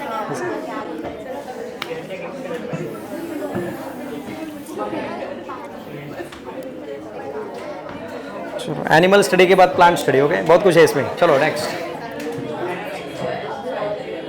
हाँ चलो अभी लेकिन हेडिंग लिखो फेजेस ऑफ ग्रोथ, और उससे पहले मुझे बताना है सबको, listen which are the regions of root, कौन बताएगा, रीजन्स ऑफ रूट सीखा आपने मॉर्फोलॉजी में, रीजन्स ऑफ रूट कौन से होते हैं, रीजन्स हाँ फर्स्ट कौन सा होता है ये? अरे हुआ है ना ये, हाँ तो बोलो ना। रूट कैप तो छोड़ो, आगे रूट टिप में क्या होता है, कौन सा? जोन ऑफ मेरिस्टेमेटिक टिश्यू या जोन ऑफ सेल डिवीजन, उसके ऊपर इलॉन्गेशन, उसके ऊपर अरे सेम है यहाँ, कुछ नहीं, ऑल इज रिपीटेड, क्या पढ़ाने की जरूरत नहीं एक्चुअली। ये देखो क्या लिखा है, these are nothing but called as phases of growth। अरे को समझा? तो मेरिस्टेम में कौन सी फेज रहेगी ग्रोथ की? मेरिस्टेमेटिक यानी cell division phase, elongation phase यानी सेल इलॉन्गेट हो रहे हैं और मैच्योर हो रहे हैं तो maturation phase. So this is nothing but regions of root से रिलेटेड है। लिखो आगे, next phases of growth, heading लिखो phases of growth and write first 3 phases, that is meristematic, elongation and maturation. 3 phases पहले नाम लिखो इनके। मेरिस्टेमेटिक, अरे सेम है जो आपने पढ़ा है वही, एग्जैक्ट सेम। ये हुआ है ना रूट, हाँ सेम है।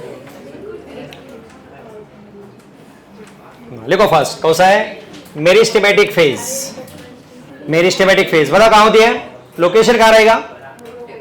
Root tip and shoot tip. लिखो right of location root and shoot apex. Okay okay, one second. Root के टिप में, शूट के टिप में, अरे साइलेंस, कौन से सेल्स होते हैं? मेरिस्टेमेटिक। फंक्शन क्या उनका? अब मुझे बताओ which are the characteristics of meristematic tissue, जो आपने पढ़ा है एनाटॉमी चैप्टर में, बोलते चलो। कंटिन्यूअस डिवीजन और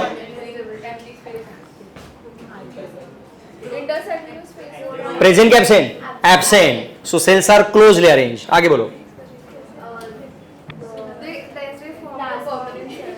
हाँ वो तो आगे, हाँ और बोलो बोलो, और कैरेक्टर्स है ना, हाँ। Which are the characteristics of meristematic cells, बोलते चलो, रॉन्ग है तो कोई बात नहीं। हाँ मतलब सेल डिवीजन एबिलिटी है। और बोलो।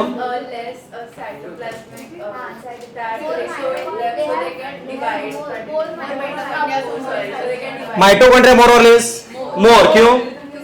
एनर्जी फॉर्मेशन डिवीजन के लिए। और वैक्यूल्स प्रेजेंट और एब्सेंट, एब्सेंट। न्यूक्लियस लार्ज रहेगा कि स्मॉल? लार्ज, क्योंकि एक्टिव है ना, डिवीजन एक्टिव है तो न्यूक्लियस क्या होता है? लार्ज होता है। इवन दो सेल्स के बीच में कनेक्शन को हम क्या बोलते हैं? दो सेल्स के बीच में जो कनेक्शन है प्लाज्मोडेस्माटा, वो यहां बहुत ज्यादा होता है, because for the transfer of chemical. सब यही लिखा है यहाँ।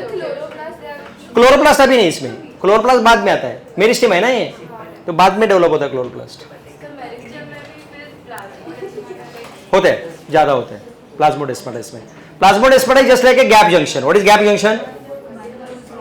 गैप जंक्शन क्या होता है? एनिमल्स में हमने देखा है एक्सचेंज, तो यही उसका नाम यहाँ क्या हो गया है? Plasmodesmata.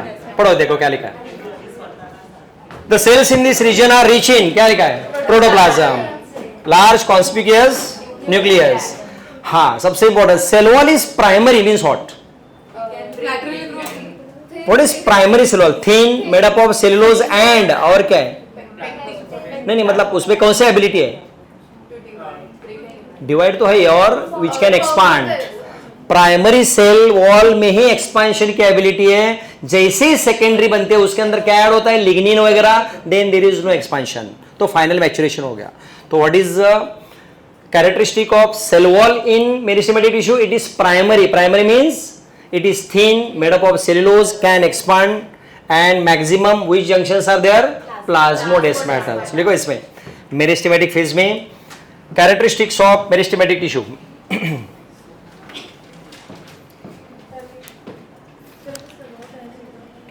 Characteristics of meristematic tissue, हाँ लिखो फर्स्ट कैरेक्टरिस्टिक्स में।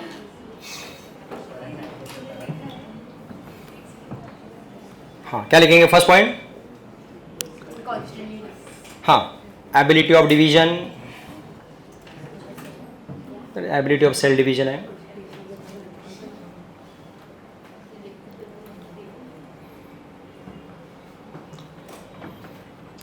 सेकंड क्या रहेगा? न्यूक्लियस क्या है? Large and conspicuous. large and conspicuous nucleus,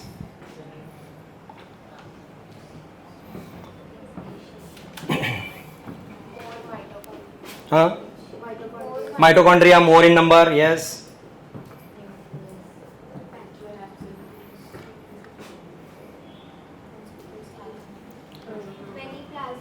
हाँ, yes, many plasmodesmata in the cell wall.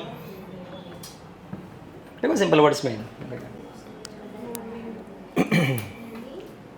many plasmodesmata in cell wall. Can expand. हाँ, तो उससे पहले हमें क्या लिखना पड़ेगा?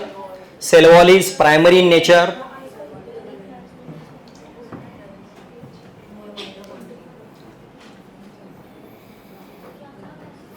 Cell wall is primary in nature.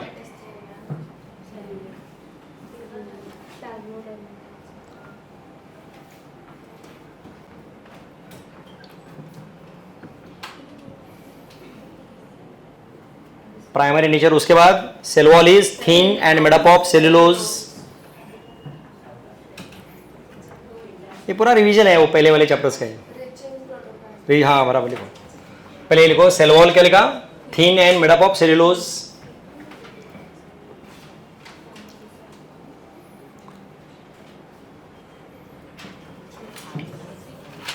Next right. Cells are rich in protoplasm.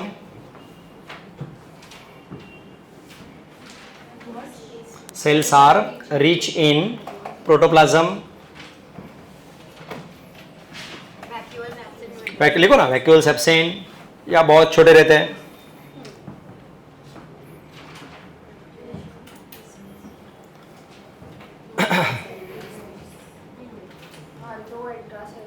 Yes, cells are closely arranged.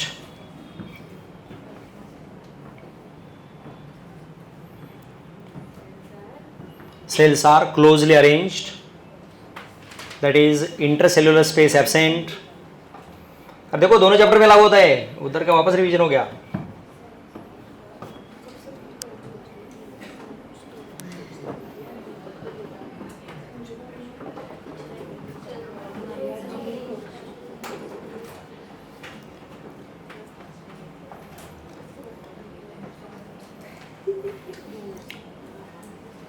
समझा? तो ये कौन सा फेज हो गया? मेरिस्टेमेटिक फेज यानी cell division. What is second?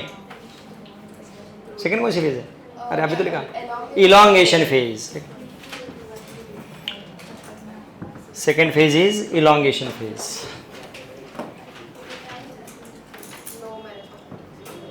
हाँ बताता हूँ, एक मिनट.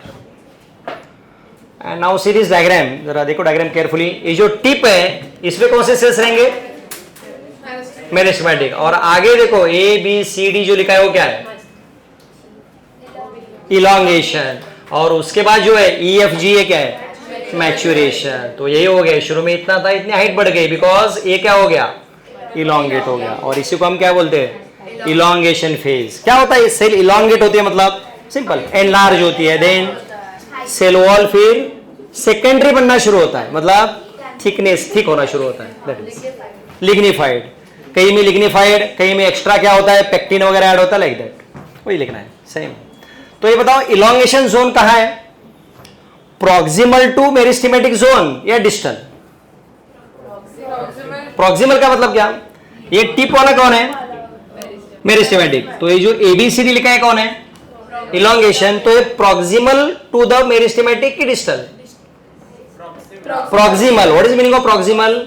जो प्लांट बॉडी की तरफ है वो प्रॉक्सिमल. तो ये कौन सा हो गया? Proximal to meristematic zone. लिखो आगे. सेल ऑफ इलॉन्गेशन फेज लिखा ना, लिखो. इट इज प्रॉक्सिमल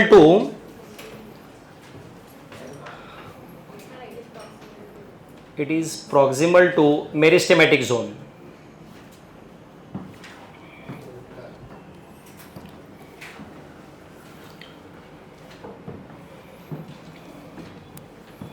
अब लिखो characteristics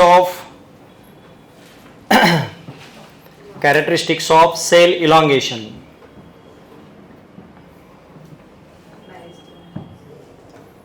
characteristics of cell elongation. ज्यादा नहीं, 2-3 ही दिए उन्होंने.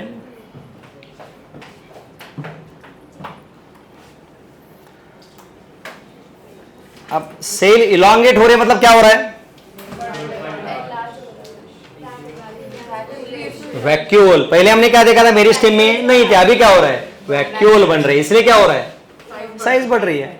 नियर अबाउट 90% तो कौन होता है? वैक्यूल तो होता है। देखो, तो फर्स्ट कैरेक्टर है इंक्रीज्ड वैक्यूलेशन।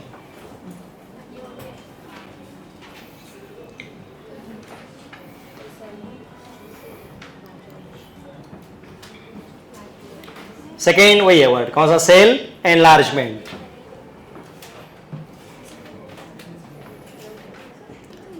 मतलब सेल क्या बनना शुरू हुआ? एक्चुअली परमानेंट बनना शुरू हो गया। मतलब सेल क्या हो गया अभी? परमानेंट। तो व्हाट इज इलोंगेशन जोन? इधर क्या शुरू हो गया? परमानेंट बनने की तैयारी। ओके, अरे समझ रहे हैं ना? एक मिनट किधर गया? हाँ, यहां से जो सेल्स है तो इसमें डिवाइड होते जा रहे हैं, लेकिन बाकी क्या हो रहा है? अभी परमानेंट हो रहे हैं। और परमानेंट हो रहे हैं इसलिए तो क्या बन रहा है? वैक्यूल बन रहा है, न्यू सेल वॉल ऐड हो रही है, सेल एनलार्ज हो रही है, यानी परमानेंट। इसके बाद इनमें सेल डिवीजन नहीं होगा। तो इस सेल जो इलोंगेट हुई है बाद में क्या बनने वाली है? मैच्योर होने वाली। मैच्योर यानी कौन? पैरेनकाइमा, स्क्लेरेनकाइमा, कोलेनकाइमा, जाइलेम और फ्लोएम। यही इलोंगेटेड सेल से बनने वाला है। अरे को समझ में आपको? तो पहले क्या होता है? डिवीजन, उसके बाद सेल क्या होगी? इलोंगेट, और बाद में क्या बनेगी? मैच्योर हो जाएगी। नेक्स्ट, हाँ, कैरेक्टरिस्टिक में सेकेंड कौन सा है? और third deposition, right. Third character new cell wall deposition. इसमें कोई भी आ सकता है, लिग्निन आ सकता है, पेक्टिन आ सकता है, like that. New cell wall deposition.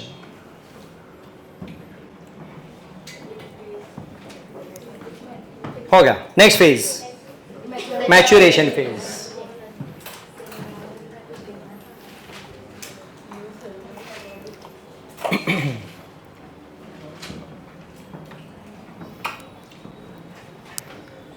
Maturation phase बताओ, ये किसको है? सेल इलोंगेशन के प्रॉक्सिमल के डिस्टल? कैसे? अरे ऊपर ही है ना। हाँ, ये सब, ये सेल इलोंगेशन फेज है, सेल डिवीजन है, और ये मैच्योरेशन है। तो ये मैच्योरेशन फेज इलोंगेशन से क्या है? Proximal, right. मैच्योरेशन में लिखो, it is proximal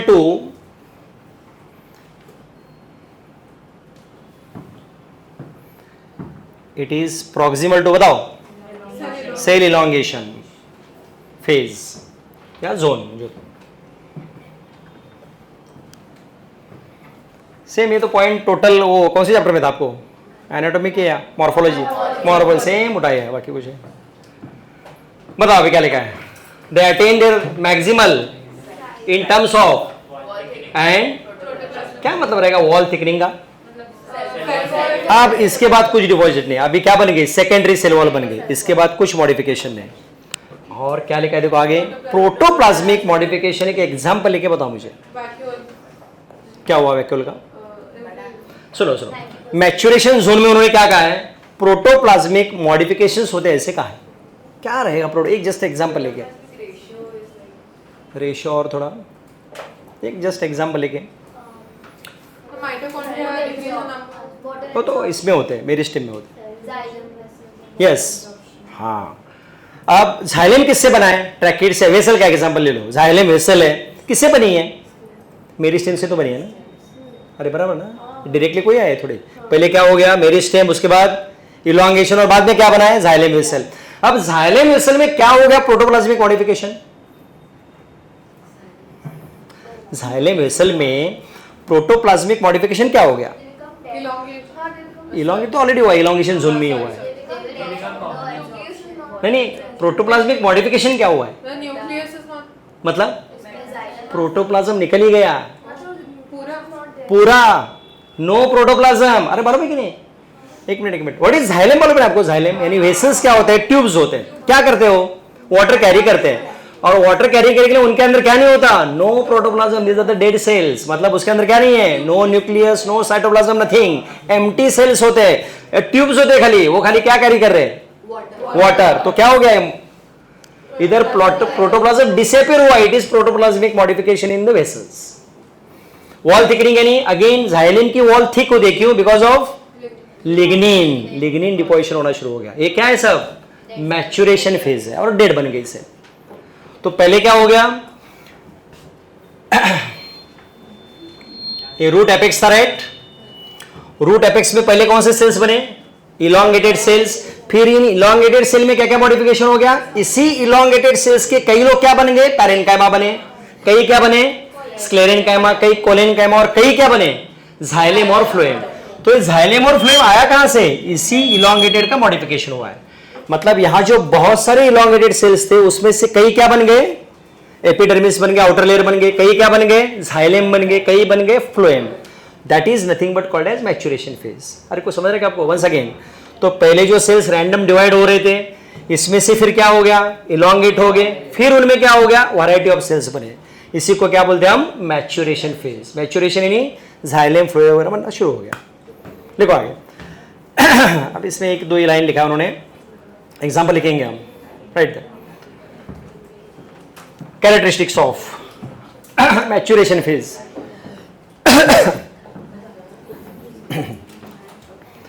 Characteristics of maturation phase.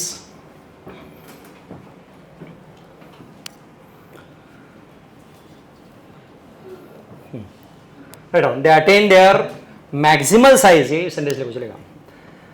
They attain their maximal size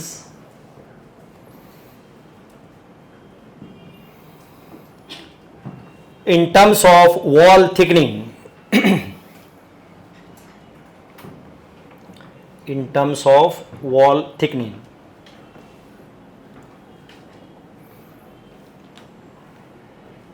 and protoplasmic modifications.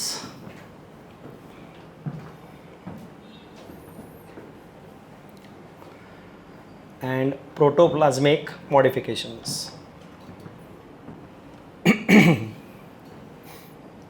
अब एक एक एग्जाम्पल लिखो अभी. What is the example of wall thickening? Lignin deposition in, देखो लिग्निन, सुना ना वर्ड लिग्निन? हाँ, लिग्निन डिपोजिशन इन किस में होता है? हाँ, जाइलेमिक इधर, ट्रैकिड्स एंड वेसल्स वगैरह है ना। Lignin deposition in tracheids and vessels of xylem. Tracheids and vessels of xylem. Protoplasmic का मॉडिफिकेशन का example, yes, removal of protoplasm from xylem, tracheids and vessels.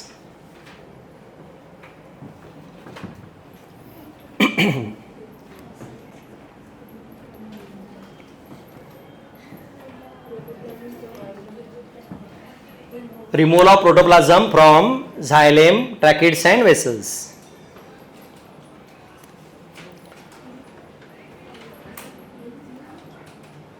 और कोई बताएगा फ्लोएम के पार्ट्स कौन से होते हैं? Sieve tubes, companion cells, phloem, parenchyma, phloem.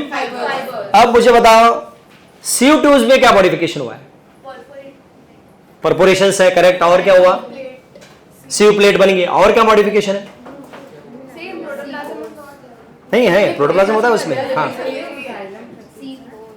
सीव pores होते हैं। और पर बोलते चलो तभी इसका और एक्सप्लेन होगा आपको। न्यूक्लियस, इसका मतलब क्या हो गया? पहले कौन था? वो क्या हो गया?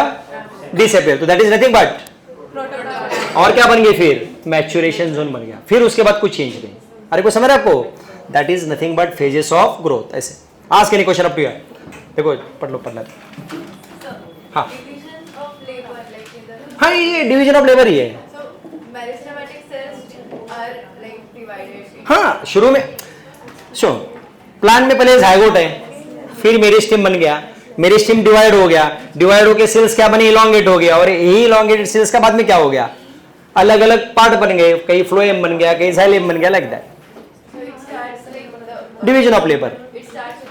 जाइगोट, रेडिकल से पहले कौन था? जाइगोट था। जाइगोट से कौन बन गया? सीड। सीड यानी प्लूम्यूल और रेडिकल, प्लूम्यूल से फिर स्टेम और रूट, फिर आगे ऐसे हो। सिंपल। हम अपना एग्जांपल ले सकते हैं, बताओ ह्यूमन में एग्जांपल कैसे लेंगे इसका? सिंपल है, जाइगोट है, फिर उसके बाद क्या बना? याद है क्या? हो मोरूला, ब्लास्टुला वगैरह, यानी क्या बन गया? जर्म लेयर्स बन गए। जर्म लेयर्स कौन से? जर्म लेयर्स कौन से बताओ, अरे छोड़ो छोड़ो, जर्म लेयर कौन से है, एक मिनट, ह्यूमन में आते पहले, जायगोट है, जायगोट डिवाइड होकर बहुत सारे सेल्स बने, इन सेल्स 3 लेयर में अरेंज हो गए, कौन से बताओ, अच्छा तीसरा, अच्छा लाउड हो रहा है, सॉरी, अच्छा सॉरी, ओके चलो कोई बात नहीं, एक मिनट चलो, ह्यूमन में, अच्छा ओके नहीं ठीक है, ह्यूमन में फर्स्ट होता है जायगोट, राइट, जायगोट डिवाइड होते हैं और बहुत सारे सेल्स बनते हैं, these cells are arranged in 3 layers, which are these, ectoderm, mesoderm, endoderm, ये आए किससे, जायगोट से तो आए ना, then these germ layers produce different organs, example मैंने बताया था, बताओ, मेसोडर्म से क्या बनता है, हार्ट, किडनीज वगैरह मेसोडर्म से बनते हैं, देन एक्टोडर्म से क्या बनता है, अभी आप पढ़ रहे चैप्टर ब्रेन, तो nervous system produce from ectoderm, endoderm से क्या बनता है, लीवर, पैनक्रियाज वगैरह, तो ये सब आए किससे, इन्हीं जर्म लेयर से आए, लेकिन ये जर्म लेयर आए किससे, जायगोट से तो आए, प्लांट में तो वही हुआ है, जायगोट से पहले कौन बना, दैट इज रेडिकल और प्लूम्यूल, वो डेवलप होके फिर पहला कौन सा जोन आया, मेरिस्टेमेटिक, वो सेल्स डिवाइड हो गए, फिर ये इलोंगेट हो गए और इनसे डिफरेंट सेल्स बन गए, मैच्योर होके, that is nothing but called as maturation phase, समझा, सबका ओरिजिन, यस जायगोट, ओरिजिन तो जायगोट ही है, जायगोट के बाद यहाँ क्या हो रहा है, मेरिस्टेमेटिक, जिसे हम क्या उधर नाम बोल रहे थे, जर्म लेयर्स बोल रहे थे, जर्म लेयर की जगह ये लोग क्या बोल रहे हैं, इनके अंदर मेरिस्टेमेटिक है, मेरिस्टेम से इलोंगेट हो गया और इलोंगेट के बाद क्या हो गया, ह्यूमन में भी क्या हुआ बताओ, मॉडिफिकेशंस के तौर पे, अगर जायगोट में जर्म लेयर्स है, क्या मॉडिफिकेशन हुआ होगा, अभी अपने लेयर्स लेको, एक्टोडर्म, मेसोडर्म, एंडोडर्म, चलो डिफरेंट बन रहे हैं ना, तो एक एग्जाम्पल लेते हैं, अब मेसोडर्म से हार्ट भी बन रहा है और किडनी भी बन रही है, तो क्या क्या हुआ बताओ, हार्ट में क्या हो गया, वो इंटरकैलेटरी डिस्क आ गए, फिर वो स्ट्राइटेड अपीयरेंस आ गया, स्ट्राइएशंस आ गए, फिर किडनी में क्या आ गया, नेफ्रॉन्स डेवलप हो गए, नेफ्रॉन में क्या है, क्यूबॉइडल एपिथेलियम, ये सब क्या है, this is the modification, maturation है, यही यहाँ मैच्योरेशन हो रहा है, कैसे, कई सेल्स हाइलेम बना रहे हैं, कई सेल्स फ्लोएम बना रहे हैं, कई पैरेन्काइमा बना रहे हैं, like that, this is nothing but the differentiation, ऐसे, हाँ बोलो, skin is produce from all layers, ectoderm से बनते हैं, मेसोडर्म और एंडोडर्म, तीनों लेयर से बनते हैं स्किन, यस, तीनों से स्किन बनती है, हाँ हाँ